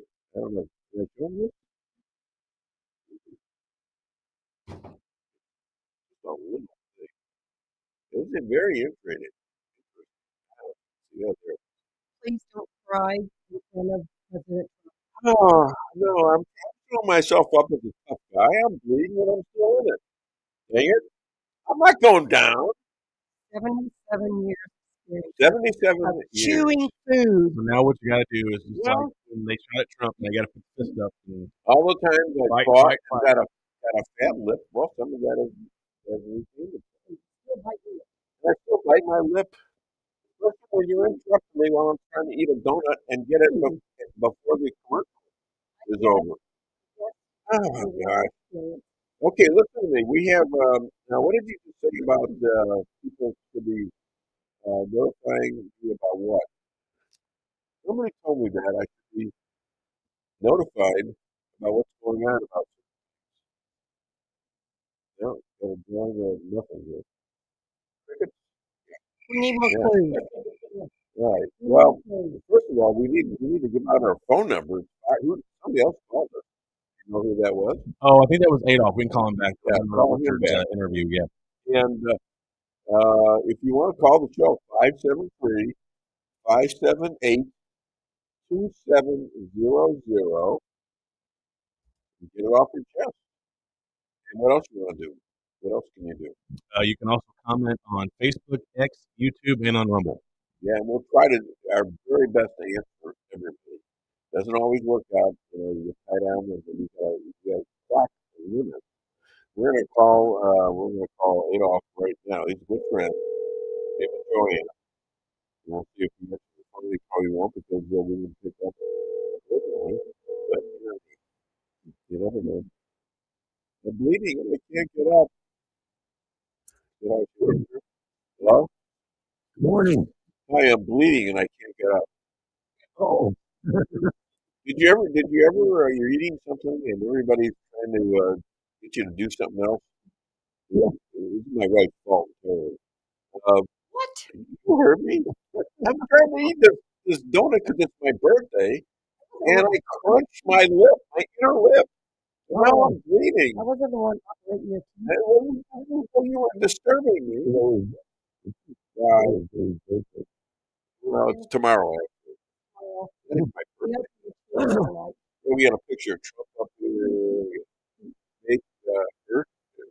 Make Earth Day. I don't know what the hell is it. I can't see it. Trump's got a big balloon right behind my head. Off my ear. I'm just getting scared of everything. What's on your mind? You know? My mind? Yeah, you called me. You don't have a mind? How did you call? Do I call for you or what? Yeah, something like that. Yeah. I got a tough question for you. What is that? How long is it going to take for New Yorkers to realize that they've been conned like you wouldn't believe? They all know. They're closing businesses right now. Especially a lot of the Jewish people are leaving, and that's the biggest amount of the Jews in the United States right there. And he's a known anti-Semite, and he's a known anti-business. I guess what Jews are in business. Everybody knows, but he got elected. Okay. Well, everything that he said is all smoke and mirrors. It's all designed to get New York as an Islamic center, an enclave. No, this is the plan generally for Muslims, Muslims who are very serious about being Muslim only. This is their game plan. Is that they'll say anything. It's okay to lie about stuff as long as you get your accomplishment done. Which in this case was being the mayor of a major city, the major city of America. Yeah. And so you got to give them some respect for that. But other than that, it's like giving a lot of respect to the guy that's going to execute you, and you're sitting right next to him. Yeah, you know what I'm saying? All right, listen to me. I gotta go. What else you got? That's it. Okay, how did go in? Keep you busy. Wait a minute. One more thing. One more little thing after. Hold on. All right, hold on. Marriage is about laughing till you cry and crying till you laugh. Would you agree with that? Yeah, not bad. It's just a saying. All right. Now get off my phone and talk to your wife, okay? I'll tell her that. Tell her I said hi. All right. Our next guest is on. He's right there, and he's a little early, but that's okay. Let me just get to your page, sir. My regards for your friend Dick Cheney dying. First off, I don't even want to joke about that, but he's an author, and he's I'm not joking about it. Well, he wasn't a friend by any means. I know. But he's from Wyoming, isn't he? Yep. Well, sort of. Yep. So that you have something in common. Author of he's an author. We're holding up your book right now, Rules for Defeating Radicals. Pizza lover. He's a Sicilian. I'm talking to two Sicilians in a row. You're not really from Wyoming, are you? Yeah, I am. I was born in Cheyenne, Wyoming, I won't tell you. It was a long, long time ago. And I was born in Cheyenne and then moved back there as an adult, lived there for 32 years till I retired. Imagine that. And is there a big Italian population in Wyoming? Not really. No. My dad was worked for the Weather Bureau, and they shipped him out there to. At the time, this is back before the satellites and everything. It was his responsibility, he and some other meteorologists, to try and explain why the weather was always so bad in Wyoming. So. Well, that's good. And you are obviously have a big influence of Wyoming, and it's a bit. And you've done a lot of good there. And you're also very close to Mike Flynn, General Mike Flynn. Yep. And let me just quote a Bible, some Bible things that you put into your Facebook account. The Bible says Israel repeated pattern of peace and prosperity for ancient Israel, followed by, and I quote, again, they did evil in the sight of the Lord. Is this America 2025, or is this way back when, or what significance is that now? That's both. I mean, it's absolutely. You look at the books of Judges, First and Second Chronicles, First and Second Kings, just to name a few. You can look at what the rebukes they got from Jeremiah and Ezekiel and Isaiah, and what happened. And it happened, I mean, starting just within days of Moses getting them out of total enslavement. You know, they look at their obstacles in the way, and they lament, and they they start, gee, I wish I was back among the heathen there, because at least we were fed, and the point is that, that this is where the Bible, Old New Testament, is so different from other religions. Other religions, it's all about, just virtue and virtue and virtue. And God said, I mean, from the beginning, man fell from grace because of, we could go back to the Garden of Eden for that. And this was humanity. This they was ate the apple. They should have ate the snake, right? You know what? I'm gonna digress for just a second, since you love to pick on Wyoming. I'm gonna digress. I want to get back to this though, but we'd send my kids to Bible camp up in the Laramie Range in Wyoming. It was absolutely a wonderful experience. Camp Grace, if any of you ever look up Camp Grace in Wyoming and near Wheatland, Wyoming. Anyway, we'd send them up there, and they'd get all kinds of godly teaching, and they'd come back. These are 3 teenage boys. They'd come back. They'd say, okay. I'd say, well, now what happened at Camp Grace? Oh, we got to eat rattlesnake. So up there, somewhere during the course of the week, the rattlesnake would wander in, and they'd kill it, and they'd fry it up. And these kids, from Wyoming, these kids coming in from out of state, they got to all say they ate rattlesnake. Okay, now that's pretty cool. So have you ever eaten a rattlesnake? No, I haven't. I never went to kids camp. So anyway, but back to the original thing I wanted to do, since you brought up that mention that I made, is that is not a picture of just Israel. That's humanity. God blesses us. Things get really good. We get really happy, and then we get complacent, and then we start indulging ourselves. And before long, that's a point. It's just human nature. Okay, so look, you look at New York City this last week. They elected somebody who was happy about what happened on September 11th, 2001. They elected somebody who would implement Sharia law. There's all kinds of stats. And he was happy about being alive during 10/7/23. And we can go down the list. They elected sheer evil. Now, why did they do that? There's several reasons. One of which is he, for some people, is a good talker. I mean, to me, he's a ranting lunatic, but to some people, he's a good talker. There's a lot of young women in New York, and I'm not exaggerating about this, who voted for the guy because I guess they think he's hot. Well, okay, now think about this part. What have these women, what have they done to American men? They've spiritually castrated the American male. Okay, now the American male handed them the knife. I don't disagree with that, because American men could have and should have stood up to be men and say, no, we're not going to go along with these feminists. You want to be a feminist, you want to be a feminazi, a ranting, harpy, you go ahead and do that. I'm going to go marry a nice girl. No, we didn't do that. We didn't stand against that. Are you saying there's no nice girls in New York? There are a few, apparently, there, because 13% of them voted against this lunatic. But the other 87% of young women, according to the stats, and maybe it's not that high, I don't know. And there's also vote fraud. Pretty high for him. Yeah, there's also vote fraud and things like that. I get that. But the point is, there's a lot of people that are running around making decisions on an insane, on the basis of madness. Okay. And I've got a whole list of other stuff here that will feed into that. Okay. And let's just say this: Trump was not on that ballot. Yep. And that is true. Well, in New York State, for it being a blue state. Yep. I mean, let me ask you this. Would you have been, now hear how I phrase the question. Would you have been happy about Cuomo being the mayor? Okay, well, yeah. See, happier than happy. That's the point. You can't answer that yes or no. It's like you can't because the other guy wouldn't have won.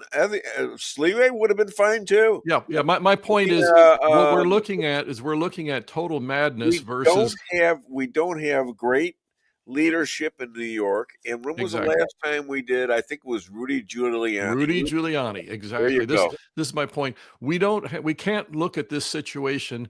And by the way, this is the GOP establishment, the rhinos and the Democrats. This is how they want it for you. You've got a bad choice on the left, and then you've got a not quite as bad choice among the Republicans. Well, that's still on the left. Okay, this is where they want you to be, stuck between the rock and a hard place. Okay. Yeah.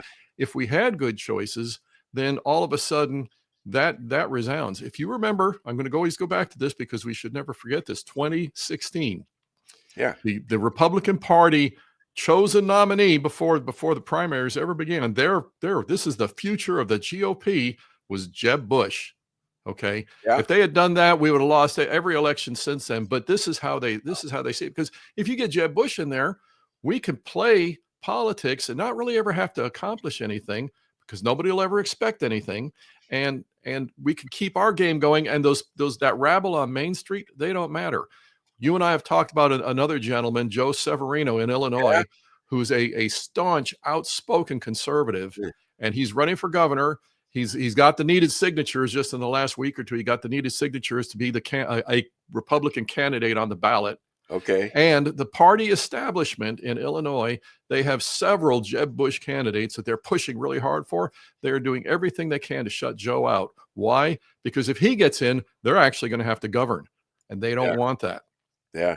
And he's been on the show. I've talked to him several times, but he's not calling me anymore. So he's getting busy. I'll put in a word to him to give you a call, and we'll get him back on there. I'll squeeze him in somewhere. Yeah, I'll tell him that we'll absolutely do that. So it's getting close. When is he? It's St. Patrick's Day, which is a weird day for a primary, a weird time of year for a primary, but it's St. Patrick's Day, March 17th. 2026. Okay. And so, if you're from Illinois and you want something other than Democrat lunacy and rhino business as usual, then Joe's your guy. So let's talk a little bit about Tucker Carlson. Oh, let's talk a lot about Tucker Carlson. Gary, just hold your horses for just a second. You got to give me a chance. I have to make one statement. Oh, jeez. Okay, one please. Okay. Go. Okay. For the Christians out there watching the great Dave Weinbaum Show, and for the Christians across America, if you're going to look for spiritual leaders in this world to lead you in the faith, they will not be Tucker Carlson, Nick Fuentes, or Candace Owen. Okay, you're going to have to look for something higher than that because those people are nothing more than Islamist minions, and I can go into great detail on that whenever Dave wants me to. Well, we're going to talk about that because my other friend, Mark McCloskey, is a friend of Tucker Carlson, and he's coming around with the other side of this, and it's pretty interesting, quite frankly, to see this because you've got now you've got a gal named Lori Cardova Moore, and she says Tucker is dangerous anti-Semite who's a threat to Jews everywhere. And she wanted she resigned from Heritage Foundation, which is a Christian task force, after Tucker's interview because they wouldn't do anything about it. And his interview with Nick Fuentes and Kevin Roberts, who is in charge of Heritage Foundations, is now being considered to being kicked out of Heritage. This is a pretty big story. Wouldn't you say? I will give you Joshua 24:15.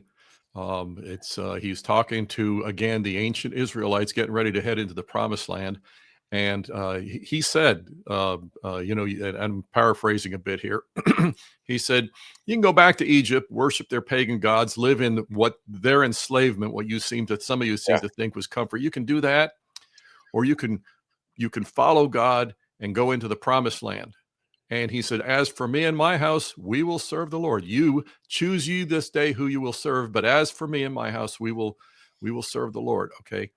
The thing that you saw happen with Kevin Roberts, the thing you've seen happen since this whole thing erupted, this whole Tucker Fuentes thing, since it erupted, you've seen two responses.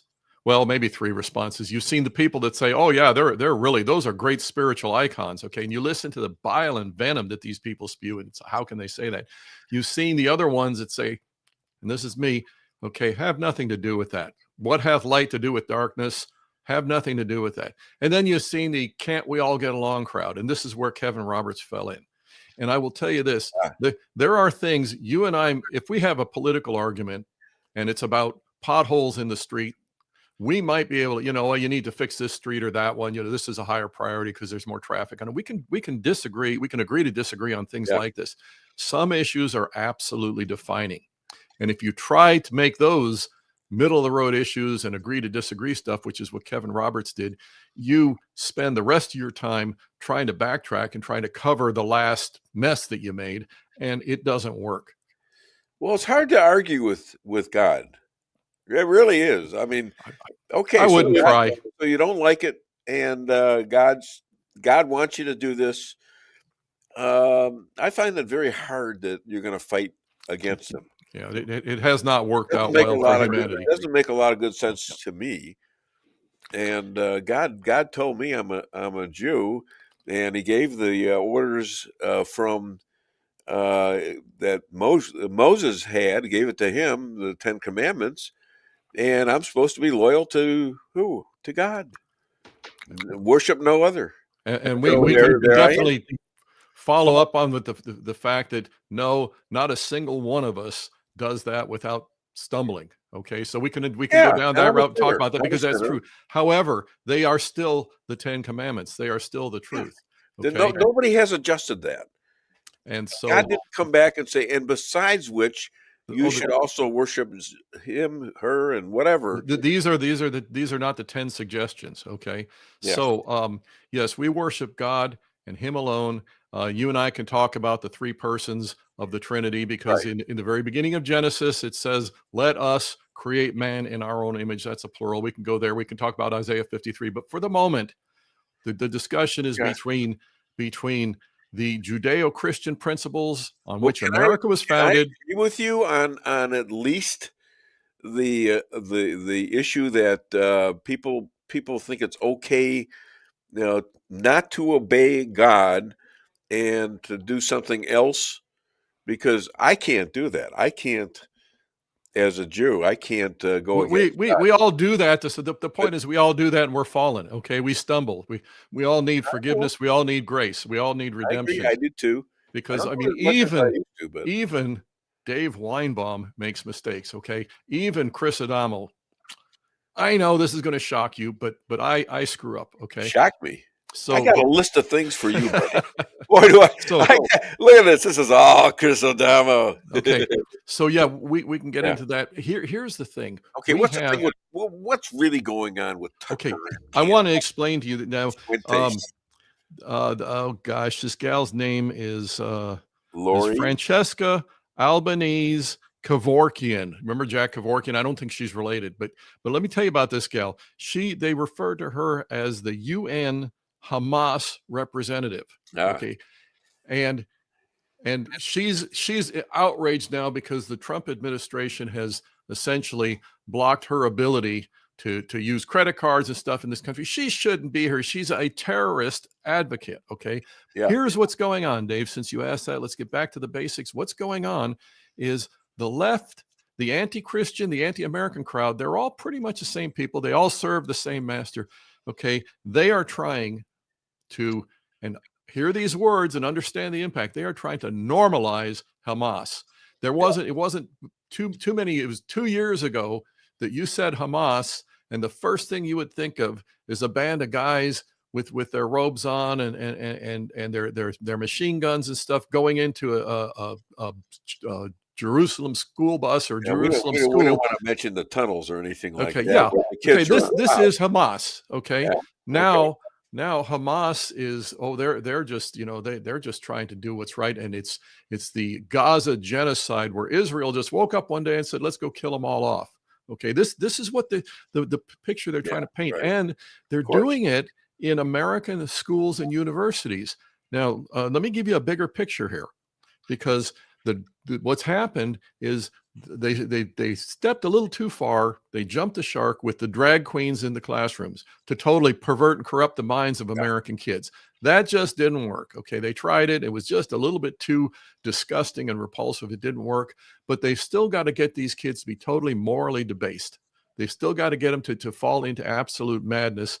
Isaiah 5:20 says, "Woe unto those who call evil good and good evil." Okay, darkness, they call darkness light and light darkness. Okay, so they tried that with the drag queens. It backfired on them.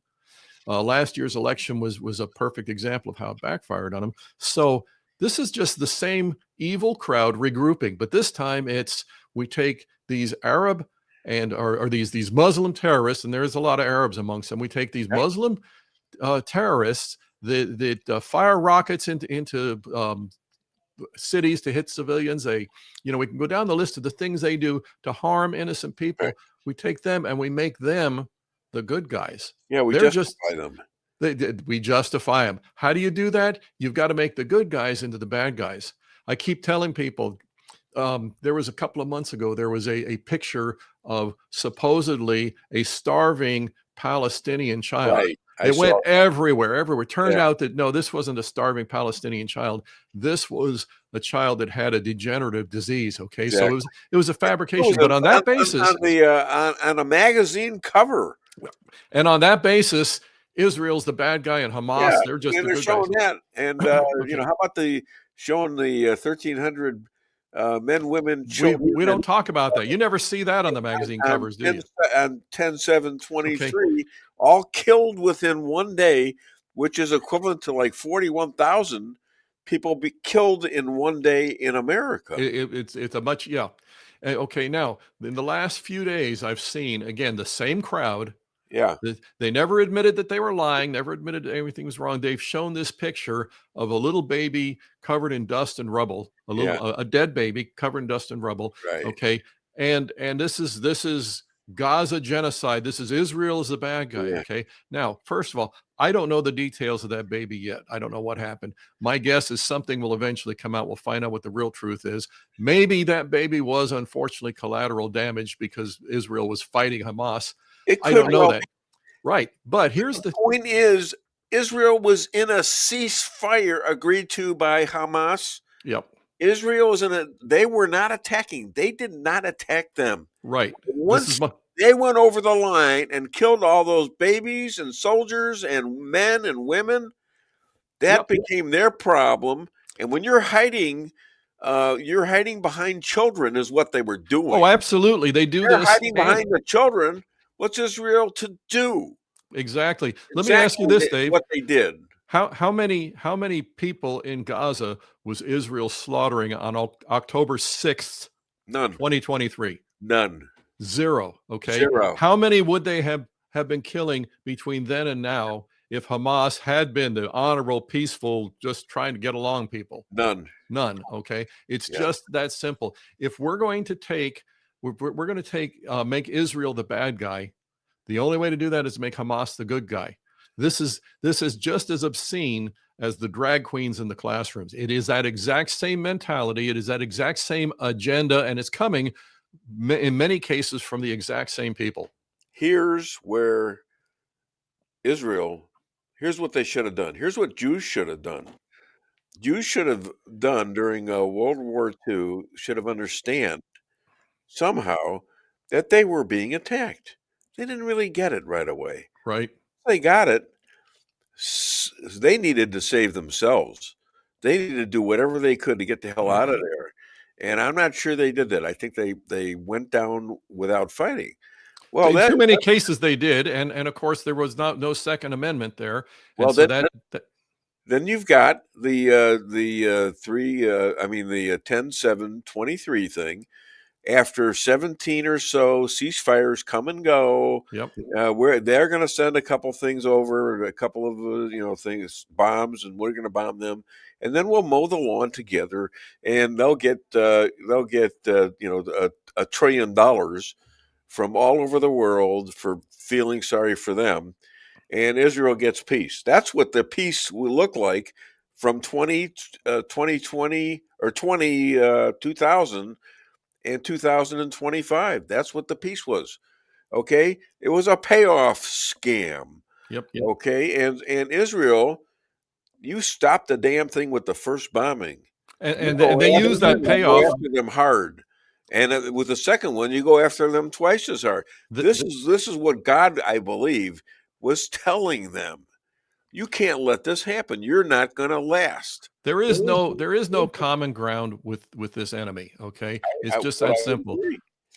And so we are at war. They declared war. It's time for us to fight back. Can you imagine on December 8th, 1941, if these leftists and Islamists had major positions in our country?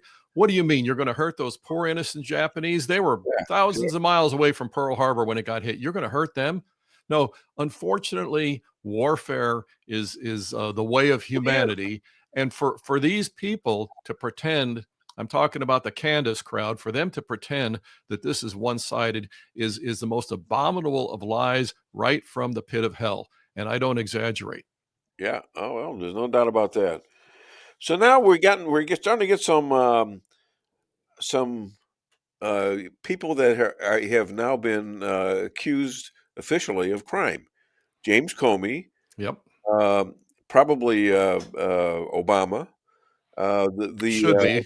The people that did the writing of Joe's orders through AutoPen. Arctic Frost. Yep. Right. And maybe even Hillary Clinton with the Steele deal and all the other lies are coming home.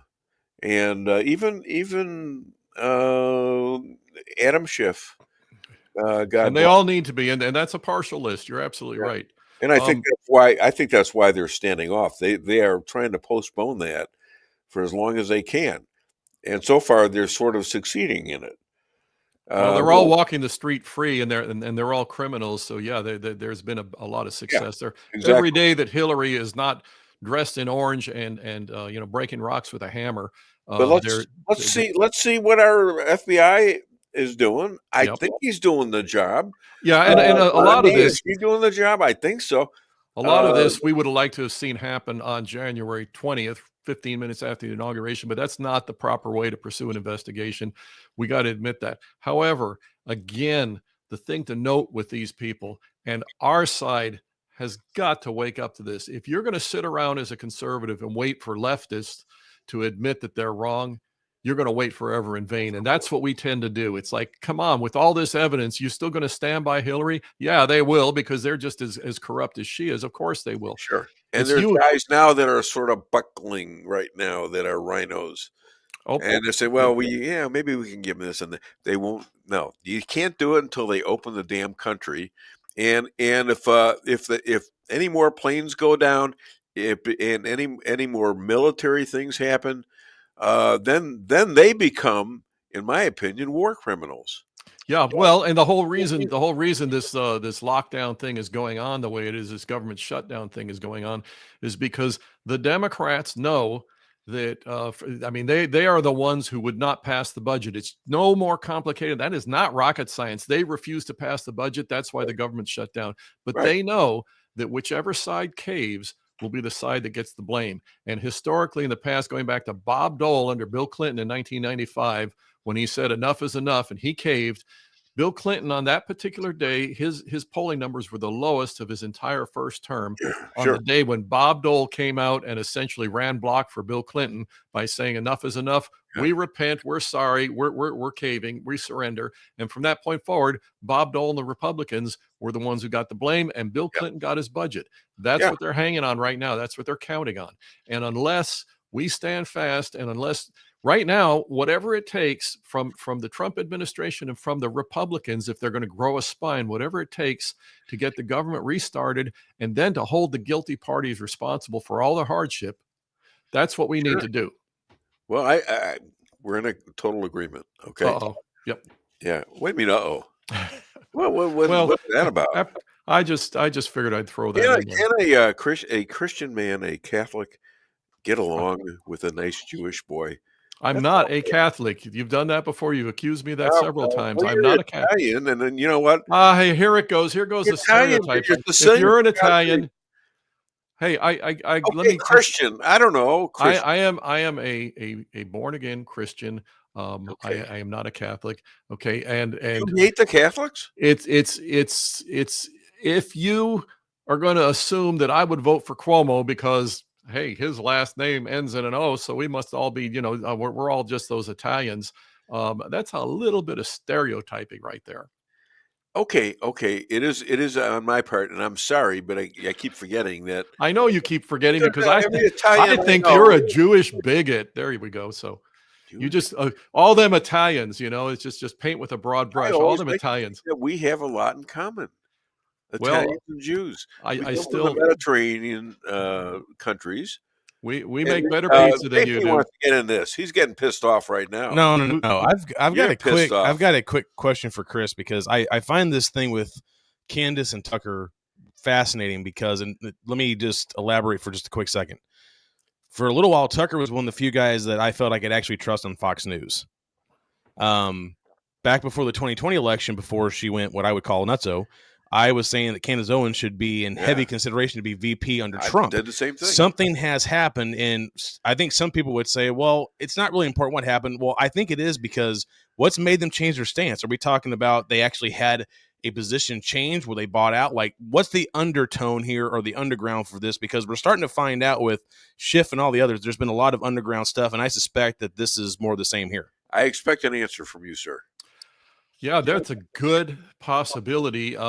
You never ignore the evidence, okay? And the evidence JP presented extremely well. I was of the same opinion. It's like, hey, maybe Tucker is going to be the next Rush Limbaugh because it was like, we need a voice. We need somebody who's going to actually be out there and be vocal. Right. And he was doing it. He was doing it. At some point, something changed. Now, we could speculate all over the place. I don't have any solid evidence that he was actually bought off, but boy, it sure looks like it. Same thing with Candace. And to the point, when you embark down a wrong path, you've got one of two choices.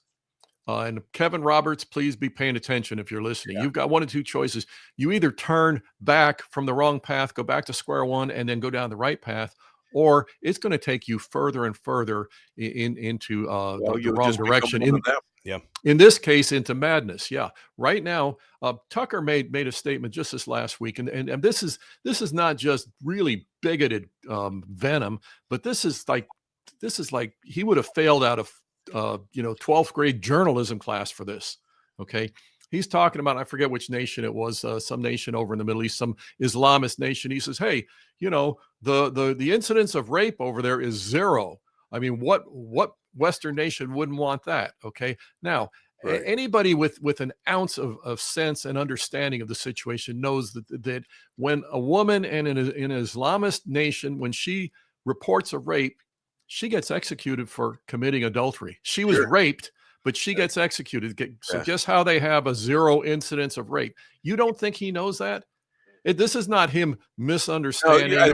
Who said that? Tucker Carlson? Tucker Carlson. He said that. Wow. Yeah, and he had other things that went right along with it. The point is, this is not a guy who is right most of the time. He's going to get away with it. He's not a stupid guy. You know what? He's saying stupid stuff. That's stupid. Tell me something. Has Hillary gotten away with it? Has Schiff gotten away with it? Did they say stupid things? Did they do stupid things? Yeah. The point is that because at any point that they actually turn back, they're going to have to repent of all of it. Okay. There's no little bit. Okay. Tucker, by the way, did try that this week. And if you listen to his non-apology, because the statement he made a couple of weeks ago that everybody's holding on to is he said, there's nobody that I detest more than Zionist Christians. Okay. All right. My next person that I'm cross-examining right now is sitting there looking at me. Okay. I'll get off in a second. Other than DWS, where can people buy your book and find you? Okay, my book is still available at Amazon. It still is a defining field manual that our side needs. And yeah, you can still get it there. I would suggest getting it. I would suggest giving kids before they go off to college so they can understand the bombardment of programming that they're going to receive and how to be aware of it and how to be immune to it. Did you hear about the gal who lit up every room? She's doing an arsonist. She's doing 10 to 20 in Sing Sing. Okay. Yeah, and do that because you know he interrupted me again. What do you know from funny, you bastard? There you go, and that's for you. And thank you so much for being a star on the Dave Weinbaum Show. Buy Chris Adamo's book. All right, my next guy is up. Bye. Thank you so much. All right, here we go. So two heroes who dismissed a fired up crowd of 350 threatening to kill them. All of them, not all, but some of them Black Lives Matter, some Antifa, and they were like going to steal their house.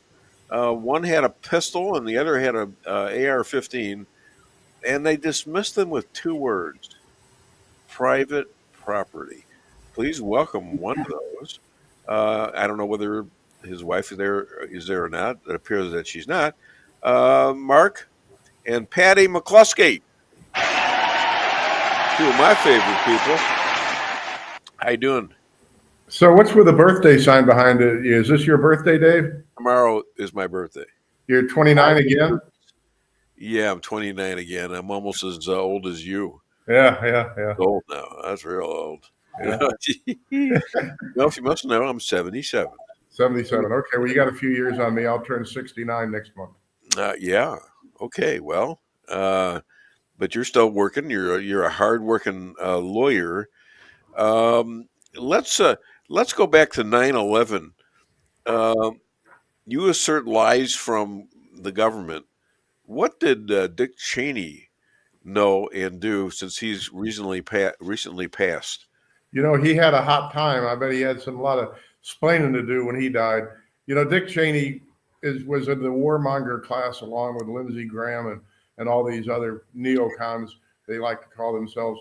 But, you know, there was lots and lots of evidence that the government knew about the terrorists, knew that they were in the country, actually assisted them to enter the country, knew that they were engaged in flight training, all this stuff.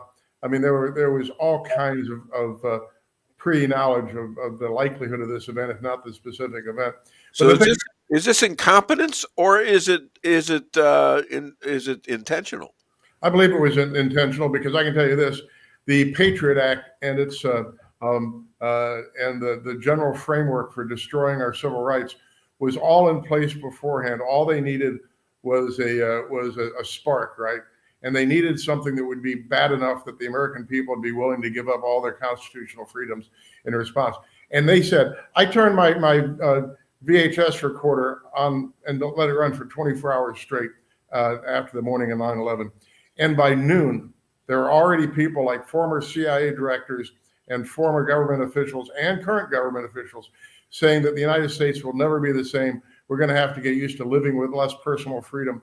They had the entire game plan ready to spring. Really? And then you remember John Ashcroft? He's still alive. He's now in retirement down his farm in southern Missouri. I do. They pushed the Patriot Act in front of him when he was in a hospital, semi-conscious, to get him to sign it. I mean, it's just such BS from beginning to end. And then, so what you're saying is this was a planned coup. Yeah, of course it was, and then think about it, right? My daughter's 36. You say that so lightly. Well, of course it was. Like everybody knows this. Come up with a major event in your lifetime where you believe the government's explanation of it. Let's start with the Kennedy assassination. I believe some of this stuff. Yeah. I mean, you were probably only 45 years old when Kennedy got shot, right? No, I was 20. I was 20 something. Yeah. 20. I was. Hold on. Now you got me thinking. About 25. I was about 24, 25. But then think about it all the way up to the modern day. Think about September 10th of this year. Go ahead. I'm sorry. Charlie Kirk's assassination. Yeah. No autopsy report, no coroner's report, He's hidden, he's buried in actually a Catholic cemetery, with no fanfare. The crime scene gets destroyed. No one asks any questions.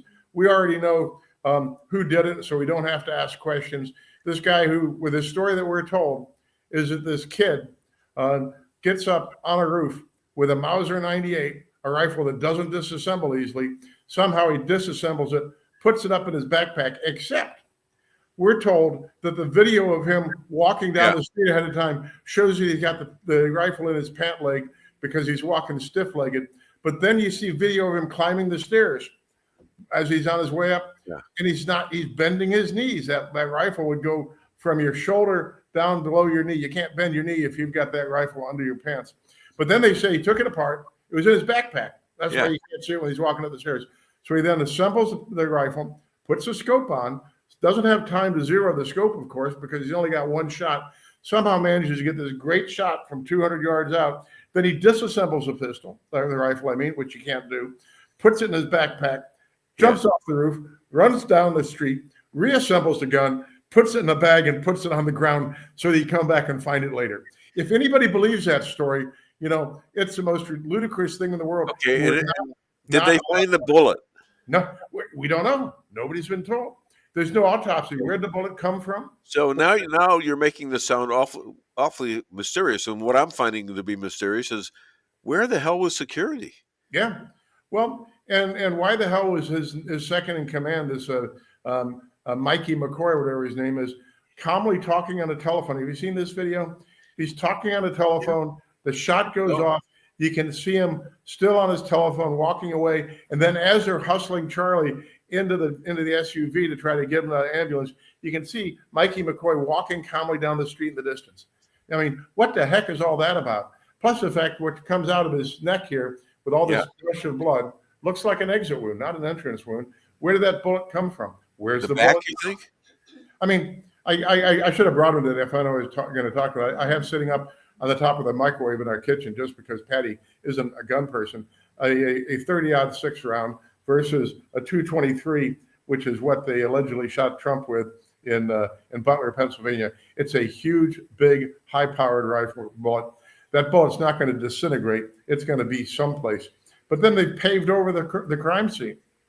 I mean, who does that? Because the official story can't be challenged, and you can't challenge the official story if there's no evidence. Where's the FBI on this? Well, Kash Patel says it's a done deal. We know all about it. We don't have to ask any more questions. Kash Patel has said that the investigation is over and we know what happened, so we don't have to ask any questions. Well, I would think they would have to. Well, I'll go one step further. Yeah. McCoy, or whatever his name is on his cell phone. Why haven't they produced a cell phone record so they could dismiss all these conspiracy theories?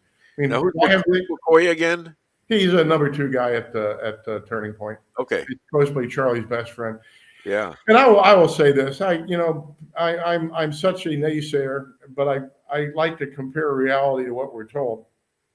You've got the wife who I never met, and I don't know her. I only met Charlie one time, but I've never met the wife. I don't know her from Adam, or from Eve, I should say. But as they were saying at that big thing at the stadium in Phoenix for the celebration of his life, there wasn't a dry eye in the room except for Erica Kirk, who read this prepared speech, and now she always does this thing where she's constantly dabbing. But when you cry, I've cried before in my life. Your tears tend to come out the inside of your, towards your nose. She's always doing this thing, dabbing this. Oh, I'm so sincere. Oh. Well, every time I talk to you, I cry. I know. Every time I get off, and say, "What's he saying?" Oh, I'm making more enemies today than I ever have because I don't believe. Okay, how do you explain his Tyler Robinson guy, who now is in jail? His apparently his family turned him in. They have him on the phone with his lover because he's a transgender, bragging about what he did, and this his trans friend is now turned into his enemy. Yeah, and he's ratting on him. So how do you explain him now? Well, in every great conspiracy, you need a patsy. You need a Lee Harvey Oswald. Yeah. You need a crux. You need somebody who's been pre-programmed to go up there and plausibly be the aggressor. Let's say that shot. Let's say, for example, that Tyler is actually on the roof, actually puts off a shot. For all we know, that bullet stuck in a tree someplace and has been retrieved by the FBI. But let me ask everybody who's a gun person, everybody who knows anything about firearms, particularly high-powered, large caliber rifles, will tell you that wound here on Charlie Kirk looks like an exit wound. Everybody tells you that if he'd actually been hit at that location of the 30-06 round, that there would have been substantial, obvious damage. Whereas one sniper was on the web the other day saying that if he'd been hit with a 30-06 there, would have been catastrophic injury, obviously visible, would have, quote, blown his head off, unquote. But, I think that's a little dramatic. But I can tell you this, 30-06, a big bullet. It's not going to disintegrate. It's there someplace. But the concept of this guy disassembling that rifle, reassembling it, and then leaving it for the cops to find is so ludicrous. But, and the fact that they've made everything secret about it since is more evidence than anything else. But, every major assassination is real. Now you're kind of implying that the wife knows more than you're saying she does, and she's doing a bit of acting. Are you thinking that she's involved? Is that what you're saying? I don't know if she's involved or not, but they like to say that everybody grieves in a different way, right? And so that everybody's bizarre response, like this Mikey walking calmly away on his telephone, and Erica not showing what appears to be no evidence of genuine emotion. They're all grieving in their own way. And maybe that's true.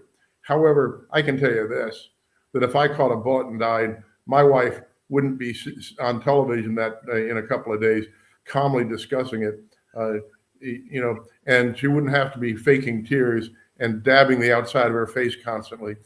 Genuine emotion shows, genuine lack of emotion shows. And last night when she was at this Patriot Awards thing, I don't know if you watched that. I did, a little bit, yeah. I saw her interview. Yeah, she's wearing all the makeup in the world. She looks like Tammy Faye Baker, right? Yeah. And why would she be made up like that? And then the other day, I'll go on and on. That's irrelevant. That stuff. Come on, you're a lawyer, so she was putting makeup on. That's not relevant to what's going on. But I want to know. I can tell you this, Dave. I'll tell you this. That young lady sitting next to you in the studio there. If you called a bullet, I guarantee you, she wouldn't get all dialed up. My wife? Yeah, she wouldn't get all dialed up and go on television. She'd be sitting in. She'd be sitting there counting the credit cards. What are you nuts? No, I'm kidding. I'll be a witness at your divorce. I'm kidding. You're mean. She's pissed off. Come on. Well, I would be if I were her. Thank God you're not. Anyways, so let's talk about Tucker and Charlie, who were friends. Yeah. Right? They were friends. Yeah. And his wife now is talking to the world about this. She's making speeches, and she is his survivor for TPA or TPUSA, and so could it be possible that she's trying to stand up for what Charlie was in favor of? I don't know, and I don't understand. Well, let me do it this way. I know so little. I'm dangerous on this topic. I don't know what her involvement was with Turning Point. They asked her after Charlie died, "What do you know?" And her statement was, "I know everything." But I don't know how much information she really has. I don't know why they decided to put her in. But I'll tell you this though about the Turning Point movement. It was a tremendous thing. What they have to do is stop putting on events where they say no one can replace Charlie Kirk, because at some point, if you say no one can replace Charlie Kirk and he's gone, then there's no reason for the existence of the organization if it can't move forward. What they have to do is come forward with a new leadership. And let me say this, and I'll lose more of my fan base than ever on this one.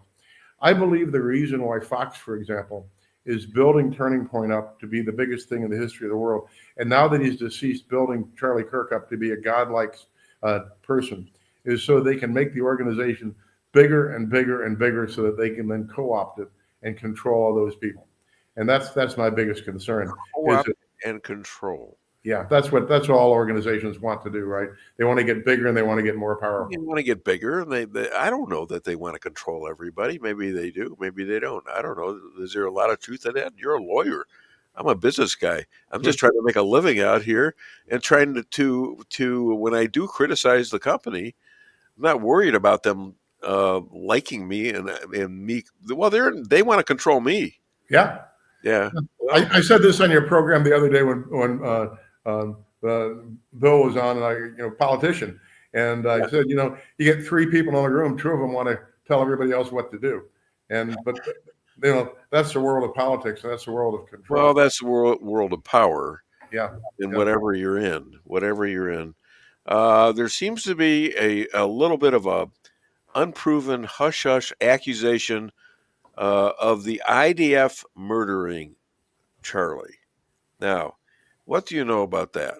Well, I know that Benjamin Netanyahu has on 3 different occasions say that the IDF had nothing to do with Charlie Kirk's murder. I mean, I've never heard. Why is he being asked about it? Well, I think he volunteered it. I don't know. But No. I don't believe that. I don't believe he's just going to get out there out of nowhere and say, well, we had nothing to do with it. Come on, man. Somebody's got to be accusing him of that stuff. Yeah, I don't know. Is that what Tucker Carlson is doing, maybe? I don't know. I know that Charlie Kirk had text messages that have now been verified by Turning Point as being legitimate, saying that he had to abandon or leave the pro-Israel lobby because one of his contributors said, disown Tucker Carlson or withdraw my $2 million. And so I suspect that now that that's known to be true, leads the conspiracy-oriented world to come up with more bizarre theories.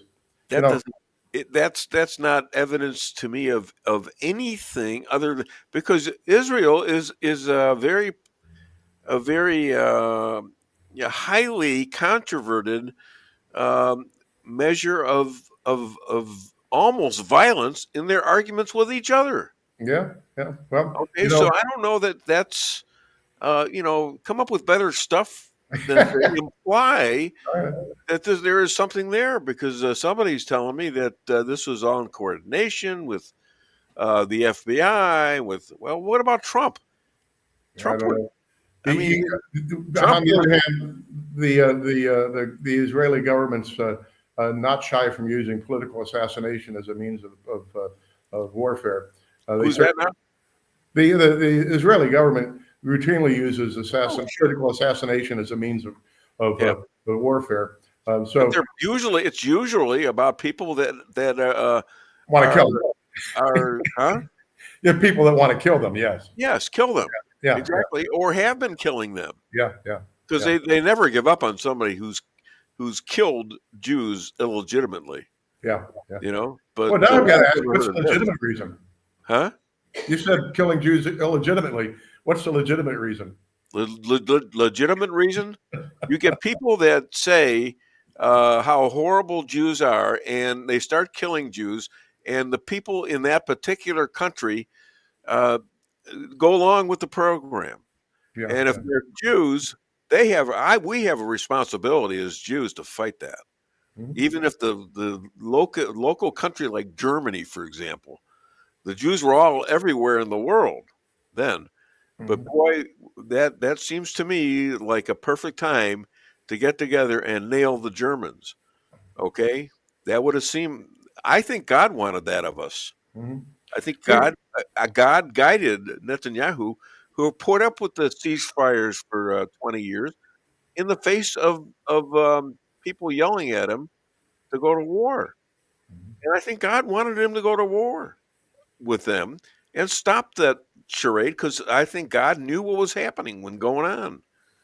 Well, we've had this conversation for a long time now, but here's the thing. Netanyahu, when he was talking to the United Nations, first thing, at some point he says he's not engaged in a genocide in Gaza, but then he says that all people that support Hamas have to die. And then he says, not just with regard to the Palestinians in Gaza, but also the Palestinians in the West Bank and all other places. He said 95% of Palestinians support Hamas.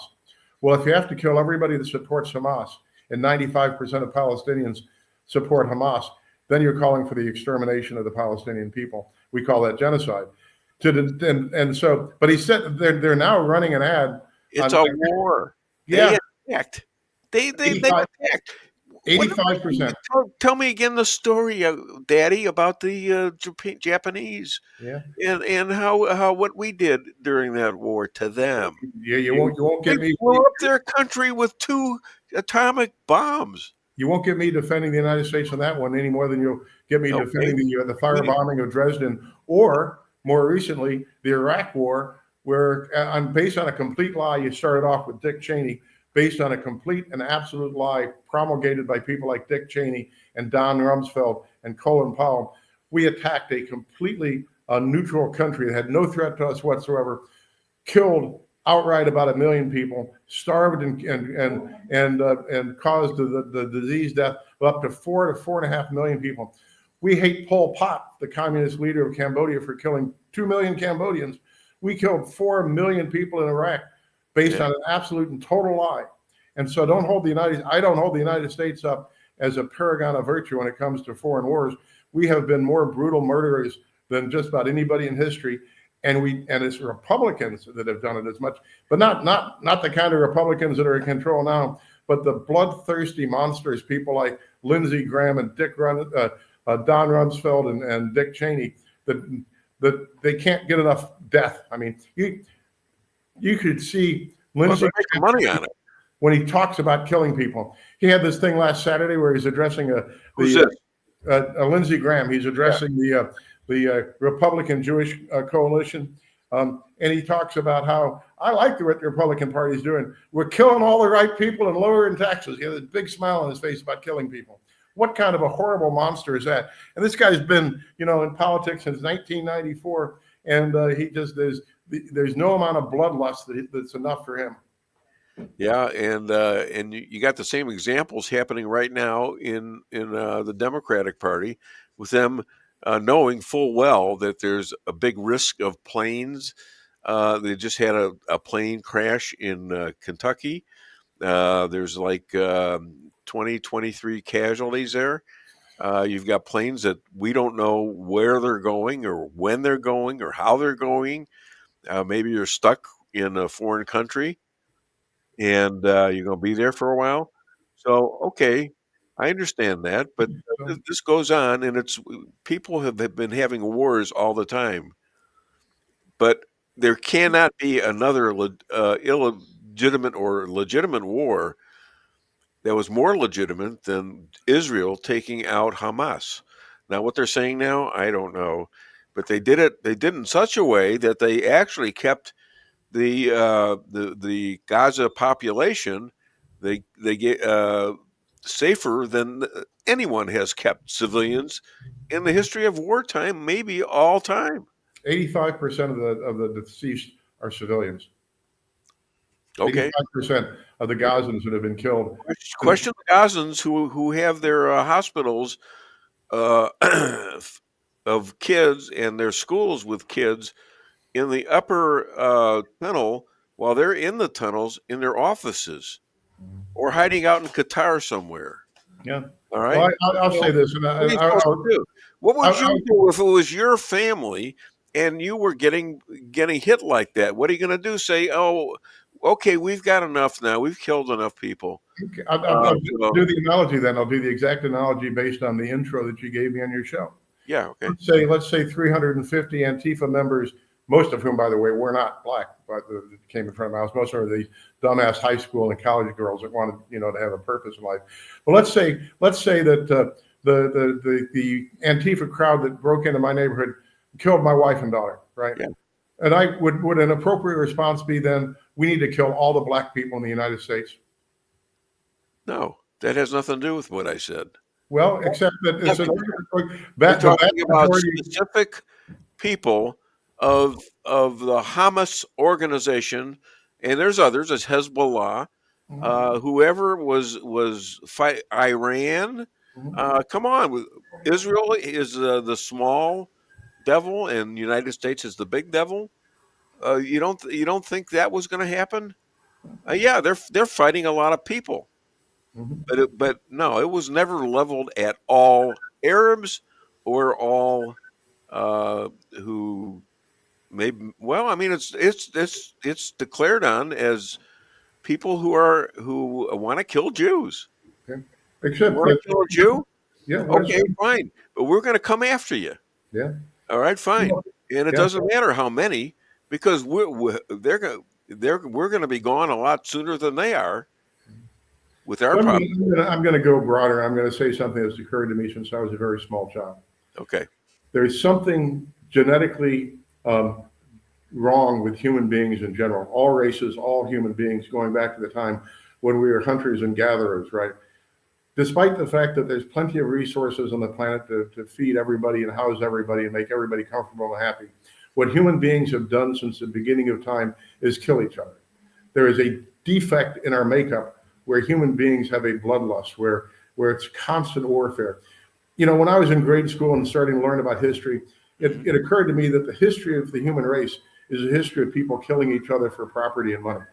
When there's no shortage, when the world was primarily empty of human beings, what human beings did was slaughter each other. And back in the old days, Christians would take over Arab lands and murder man, woman, and child. Arabs would take over Christian lands and murder man, woman, and child.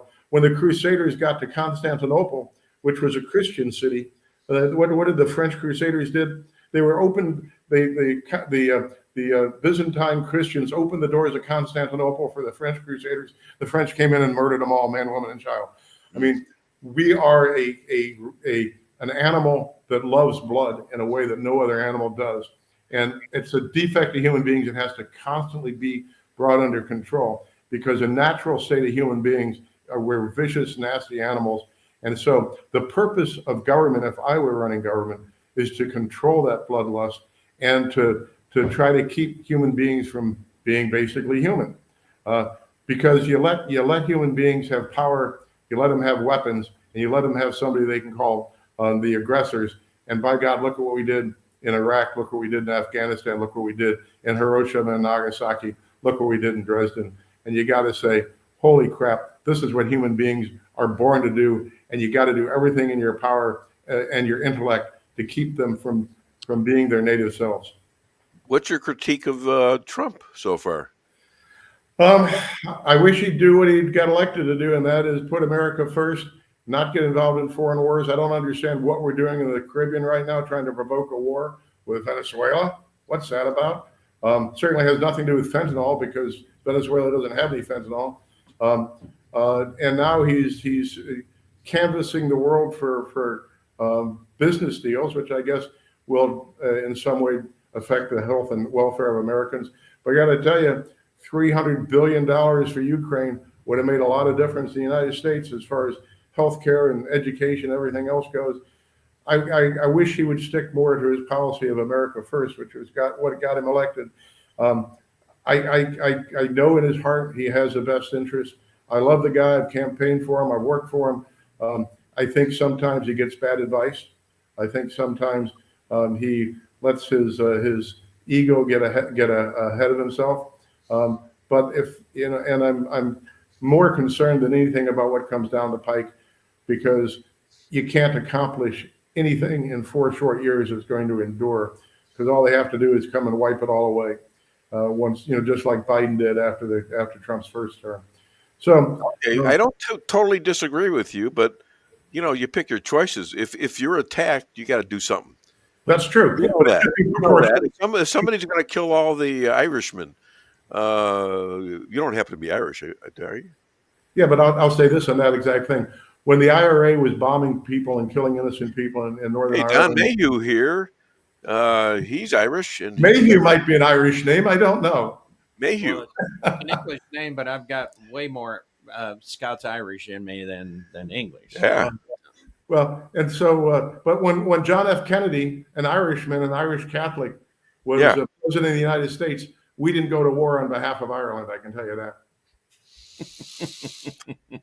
That's for sure. Yes, you're just such peaceful people. No, the Irish. no, they sent us Irish to war instead. I was gonna keep this for your last word, but I tried to be a stand-up singer, or I tried to be a stand-up drinker, but the floor kept getting in the way. Yeah. All right, listen, you're welcome to stay on here. I have Don Mayhew, a fellow Irishman. We're going to be overrun by the Irish, and it's pissing me off, but I would love to have you stay. And I heard Patty off there somewhere. Yeah, she's giving me my cues. Is she giving you cues? Yeah. Were there any like something middle in the fingers that was happening? I got to tell you that she was giving thumbs up for your wife when you. Yeah. Okay. All right, Dave. I got to go, but it's always fun. Gotta go. All right, always a pleasure. I still love you. I love your wife. You're great people, and you guys, hey, March 17th is coming along, baby. Absolutely. I'm getting a warm up this weekend. Save the whiskey. Absolutely. Okay. All right. You take care. Bye bye. Bye bye. All right, and now up to a last minute of trying to look for people, because I was a little busy earlier in the week taking care of my honey, and that means my wife. I didn't know you had bees. No, we got chicken though. Learn something new every day. We had some. In fact, we have a chicken farmer, politician, whose campaign discarded his proposed pitch of being finger-looking good. Please welcome finger-licking good. You said looking. Well, maybe that's even better. Once you hang out with all these animals like that, you start looking. Okay, anyways, look familiar? Anyways, please welcome from Crocker, Missouri. That is the worst impression of a puppy I've ever seen. So. Don Mayhew, I'm a Jewish guy. I don't hang out with chickens. Yeah. All right. So you eat a lot of chicken, obviously. Yeah, well, I don't eat a lot of chicken. Right. All right, so chicken. We've had so many. You have a chicken sandwich. We have crossed the line with. What do you think of Tucker Carlson and Candace Owens and their seemingly easiness with people that hate Israel, hate Jews, and things like that? So we've discovered yet another group of people who can't take yes for an answer. Now, I would be the first one to say that Trump had made a promise about no forever wars, but that was under the impression when we were doing somebody else's work for them, right? And a case in point is the Ukraine, right? Yeah, there would be no in days past. Trump said that.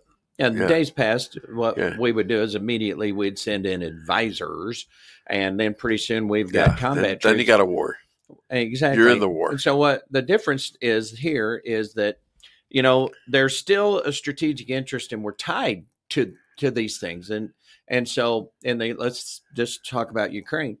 But what Trump did was, require the Europeans take on a responsibility for their own area. We can't be the world's policeman. Right. And so the same is true in the Middle East. I don't care how you view Israel religiously, but the one thing you have to recognize is that there's a strategic interest for us there, and making sure that the only democracy in the entire Middle East survives is of strategic importance to the United States. And let's, then that's not. So that one we don't have to argue about. No, those are that. Okay. I don't think, but that is not something that Trump started, because that's been going on for 4,000 years, right?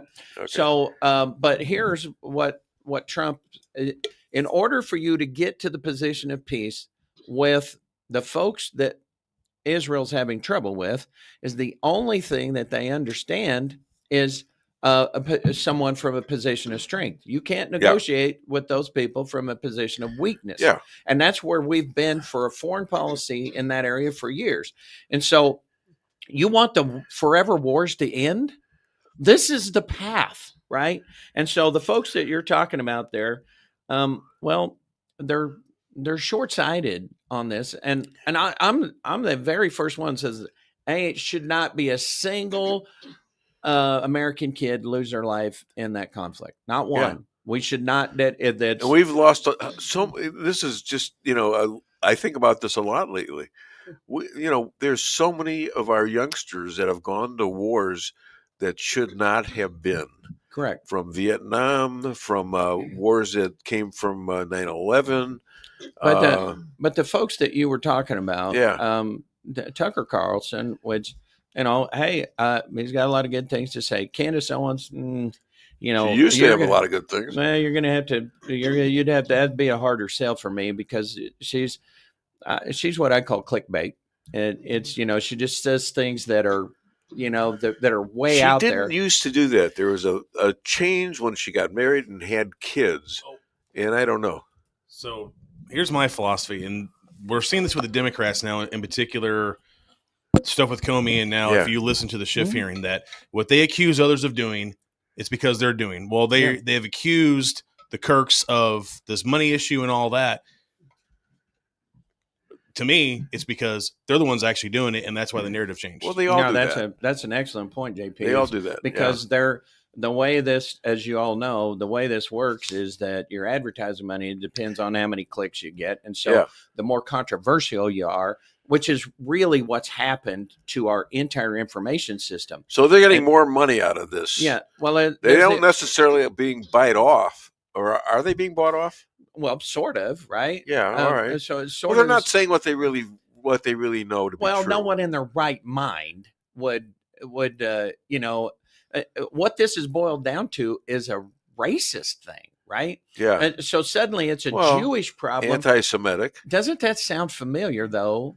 When you talk about 1928-29 in interwar Germany, Hitler, I don't know that he actually believed in his mind at the time, but the Jews were a handy excuse, right? Because he wanted to be able to point to the problem of the reason why Germany was in the shape it was in. And so here were the successful Jews in Germany, and it was a handy target, kind of like what Mandami is doing right now in New York City. Right. It's not your fault you're poor, even though you don't work and you live on government assistance. Right. It's those guys over there across and we're the going to street. make you whole, and we're going to get rid of those other guys. Because we're going to take all their stuff away, those folks down in the Diamond District. We're going to give it to you. And we're going to give it to you. Yeah. And you don't have to do anything to do that except vote for me. Yeah. Right. And so that's kind of what this is morphed into, because that is a narrative that sells, right? Because what's the old saying in newspapers? If it bleeds, it leads.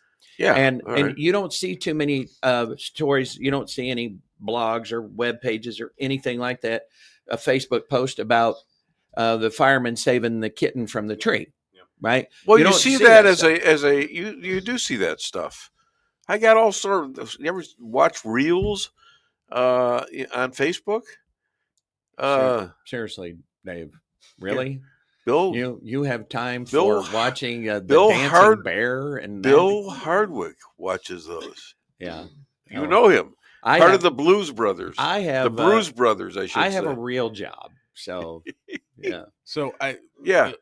Here's something that I just thought about, and I'm just thinking out loud. And I really like Mark. I really do. I even voted for him when he ran for Senate a few years ago. Yeah. One issue I'm taking is Mark who? McCloskey. Oh, okay, yeah. Is that here's the deal. I prefer not to have war unless we have to. To me, it's the last resort. Yeah. Yeah.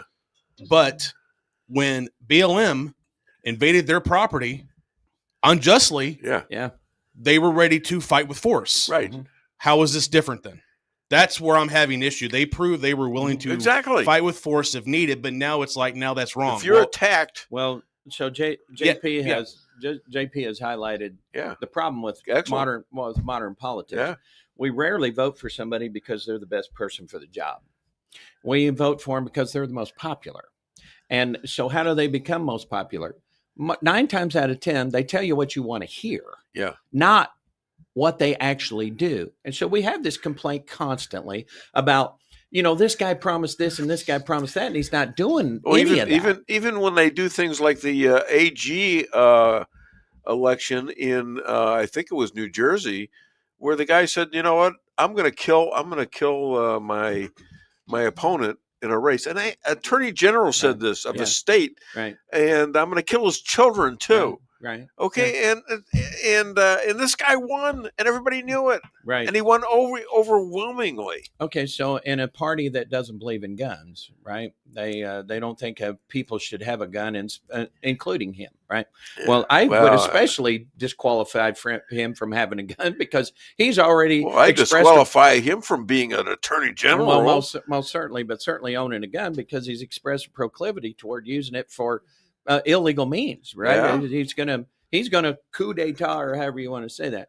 But the truth of it is that until the American people start requiring of their politicians that they follow through, but also listening very closely to whenever they're talking to you.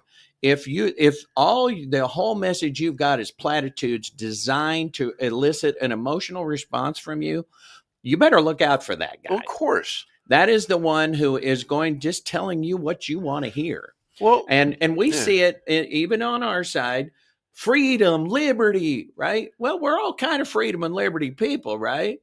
But if that is all you've got is freedom, liberty, but you ain't going to tell me how you're going to get there or how you're going to keep it, well, I'm sorry, that's a person you need to be suspect of. Now, that's what we got with the Biden administration. He told us it's going to be great. All the Democrats, it's going to be fantastic, blah, blah, blah. But we had a good president before that, Donald J. Trump, right, who was being attacked with the steel thing, with the right, Obama suggestion that there is no help coming from Russia. And he said that's wrong. No, well, Trump is getting. Let me finish, please. No. So now we've had 4 years of crap, 4 years of total lies, right, 4 years of government takeover, 4 years of ridiculous shots you had to take in your arm to keep your job. Right. Okay, total control of us. And now we understand that Trump wasn't that person that they tried to put in jail with 34 felony counts against him. Okay? So now we know who Trump is. Trump wasn't in that race with these people. He wasn't in that race, but he was in the race for the presidency, and he kicked ass in all those blue states. So I mean, maybe I have some advantage of being able to, to cut through the BS. I knew exactly what I was voting for when I voted for Donald Trump. Yeah, and he didn't lie to me, right? Because I listened to what he had to say, and so too many times people get caught up. Not too many times, all the time, people get caught up in the emotion. So, in order for you to be an effective a member of our republic, is that you have to look at things rationally. You have to use your frontal cortex. That's what's required, is that you use your frontal cortex to make rational decisions. Too many times, like this Mondamini, he's promising free ice cream for everybody. And now we've all know how free ice cream works. He's doing it on purpose. He's not. No, he's not right, guessing at that. But once again, it's a familiar tactic with politicians is to promise you something. I'm going to take it away from your neighbor and give it to you. This is a Islamic law that you get to lie about things to get what we want, which is if I'm an infidel, you can lie to me. Muslim superiority. So at any cost. Well, and so. The reality here is it's an age-old tactic. It's what de Tocqueville said back in 1837. He said America will survive as a democratic republic until her politicians figure out how to buy your vote with your money. And that's exactly what's happened here. And in the case of Mondamini, that's what it was.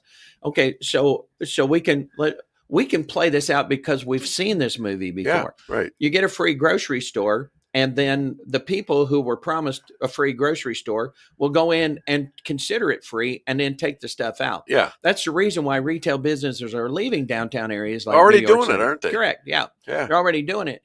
And so the people who supported him expect that. Now, imagine his problem after he defunds the police and turns all the prisoners loose from Rikers Island. And now he's exacerbated that problem and it turns into chaos. Guess who he has to call? Donald Trump. Right. Bingo. And guess what he's going to get? And if I'm Donald Trump, I'm going to say, hey, wait a minute. You said your social workers can handle this. Why don't we see how that works for a little while? Now, the only reason Donald Trump would not do that is because he cares more about the people than Mandami does. Yeah, well, of course he does. And he would say, look, I'm not going to give you any money, but I'll do this. Mm-hmm. I'll help you clear out the crime for the people. I'll help you clear that out with ICE and getting all the illegal aliens out of the country. Mm-hmm.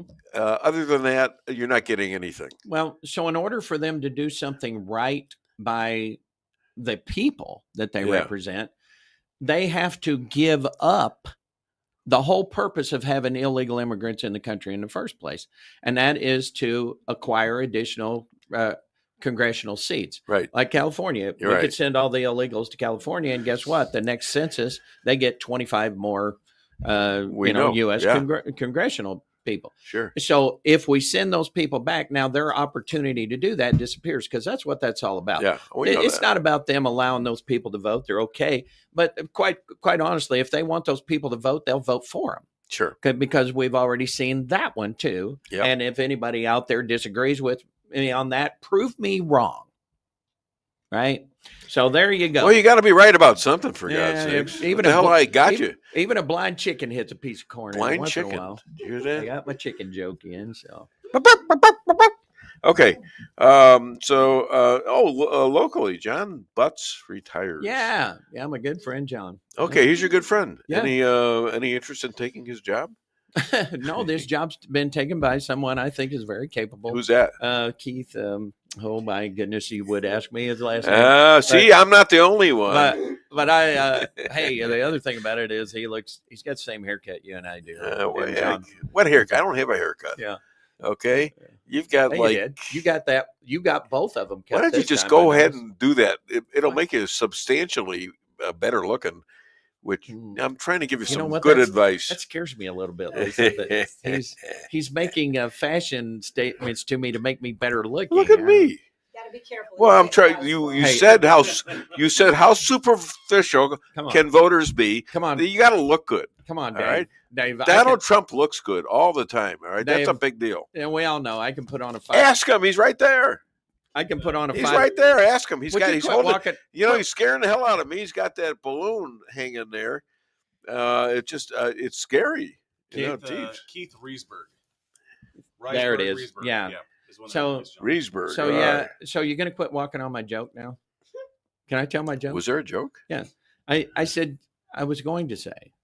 You know me, Dave. I can put on $5,000 suit and look like a homeless person in 20 minutes. So, fashion advice to me is wasted.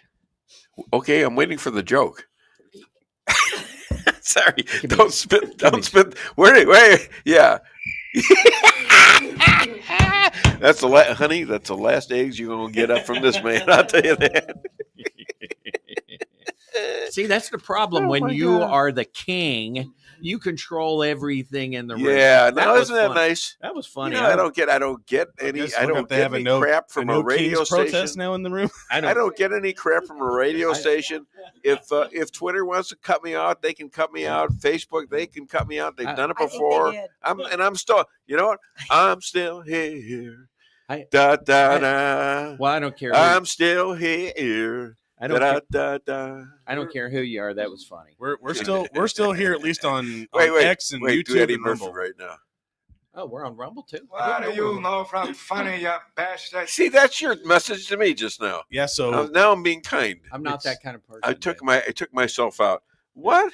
I don't use profanity to make exclamation points. Play it again. I use logical arguments. Play it again. Let's see how. What do you know from funny, you bastard? Is a bastard? Is that technically a bad word, a swear word? That would be making fun of your lineage, and I would never do that. Bastard? What does that have to do with my lineage or your lineage, well, for that matter? Suggesting that the guy you called dad was not your father. So okay, but it's also funny as hell. Well, I don't make. It's fun not of a swear family. word. If you knew my family, you'd know I'm in no position to make fun of anybody else's family. So, yay! So it's funny you bring up where we're on, because currently we're not on Facebook. We've had some kind of issue, and I don't know if they're shadow banning us, but the live video was shut off. Luckily, YouTube, Netflix, and Rumble, we're still on there, but Facebook did. And I've got great listenership right here. Most of it's coming from X, which we're still on. So okay, great. But whatever. Facebook. Did I do something wrong with Facebook? Is there ever not a problem with Facebook? Yeah, that's the thing. I don't know if they're shadow banned or if it was a legitimate thing that made our live video in, but at least on the Facebook side, it went down. How long ago was this? Probably about 20 minutes ago. Okay. So all right. Well, nice of you to tell me. Thanks. So we've got so we covered that. James Carville. Yeah. The Raging Cajun. He's going to find a depraved pedophile to run and beat a Republican. A slam to Republicans. So he's running. He's running. I have a question for you. You're not listening. He's going to find a depraved pedophile to run and beat a Republican. Now, is he slamming the Republicans or the Democrats with that? So he's going to have a hard time finding one that's not.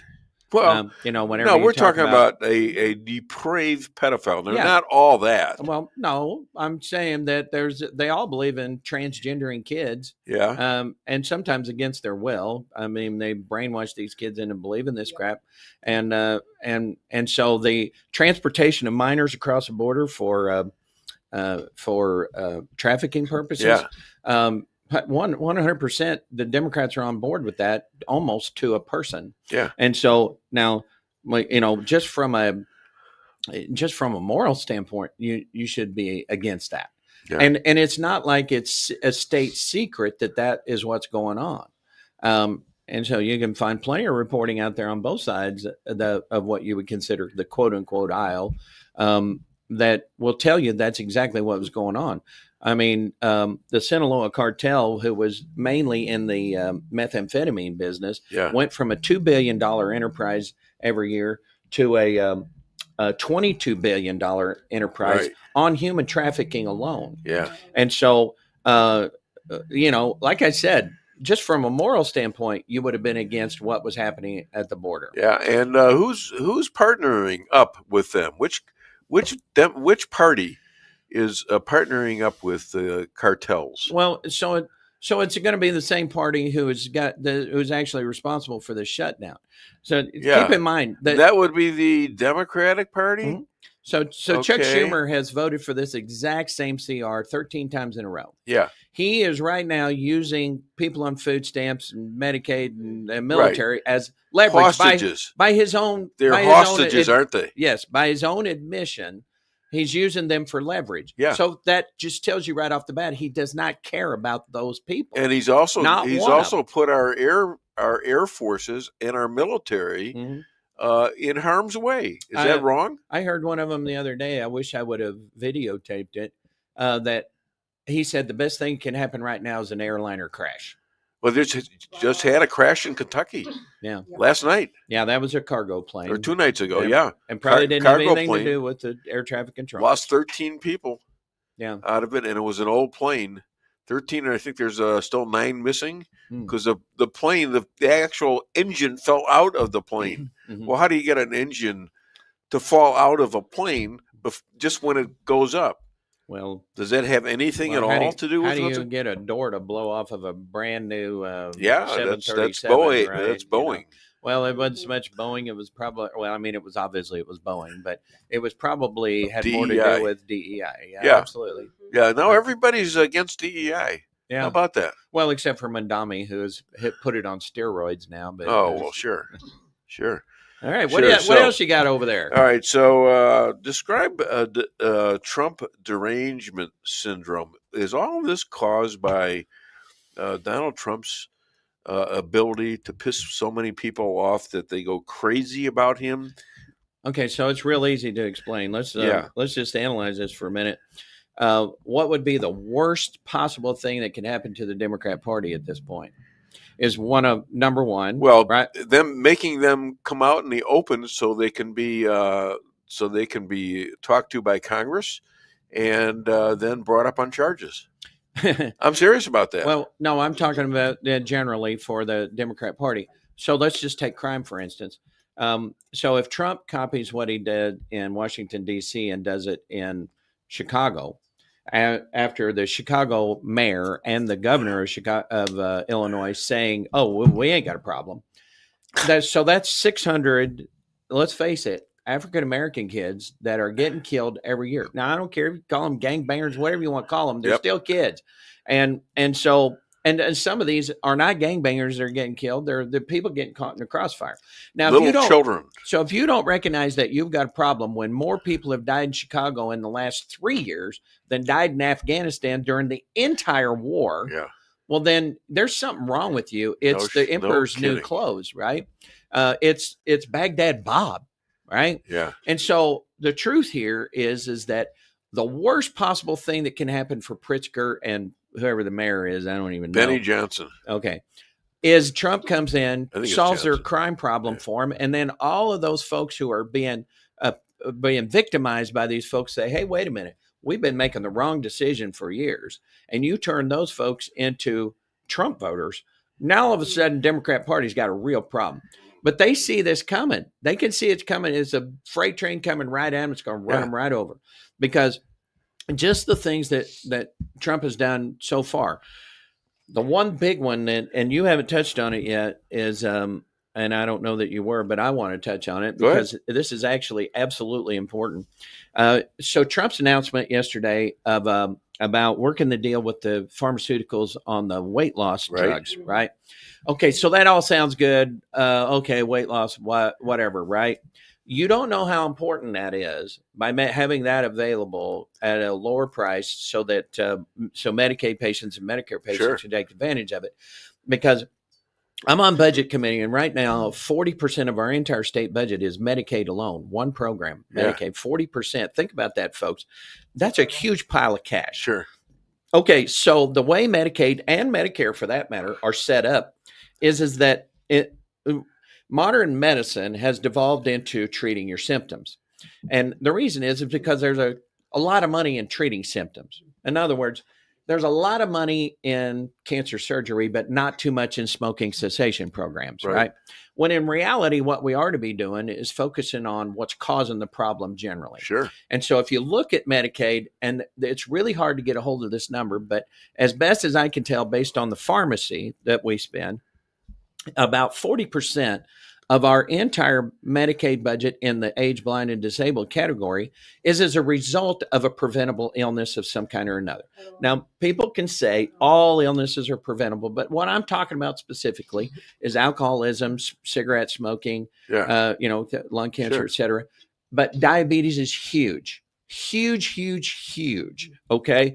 So we all know, Dave, you and I don't have to worry about it, of course, but weight loss is a key component of taking you from, let's say, pre-diabetic to not diabetic. And so this has ramifications downstream, right? If we make this drug available and we get the obesity under control, it's going to have huge effect on our Medicaid cost. So from a fiscal standpoint, we should do this just out of hand. And because of the effects that it can have for us. So this is big. This is huge, folks. Huge. All right. Listen, a lot of good information, and I'm getting ready to go. It's a minute 30 left. Other than Dave Weinbaum Show, where can people find you and vote for you? Well, you can vote for me next August the 4th. That would be a good time, but you can get in touch with me anytime. Okay. We'll be making some announcements here in the near future, website stuff and all that kind of crazy stuff. So we'll get all that out there to you, and appreciate any comments that anybody's got. You can send them my way. Well, here's something that happened to me. I was at one of your rallies, and I sat behind a contrarian fan. He kept shouting, "Down and back, down and back."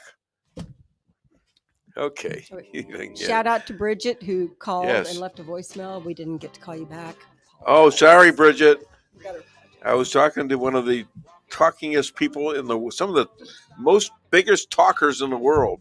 Was that fast talking? Right, fast talking, Don, and was that fast talking. Was that a back and to the right joke you were trying to tell there? What's that? Yeah. Well, contrarians drink to remember. You know that. Do you know that contrarians drink to remember? I invented the word contrarians. That's why you people don't understand. No, you didn't. That's Yes, little I big man. did.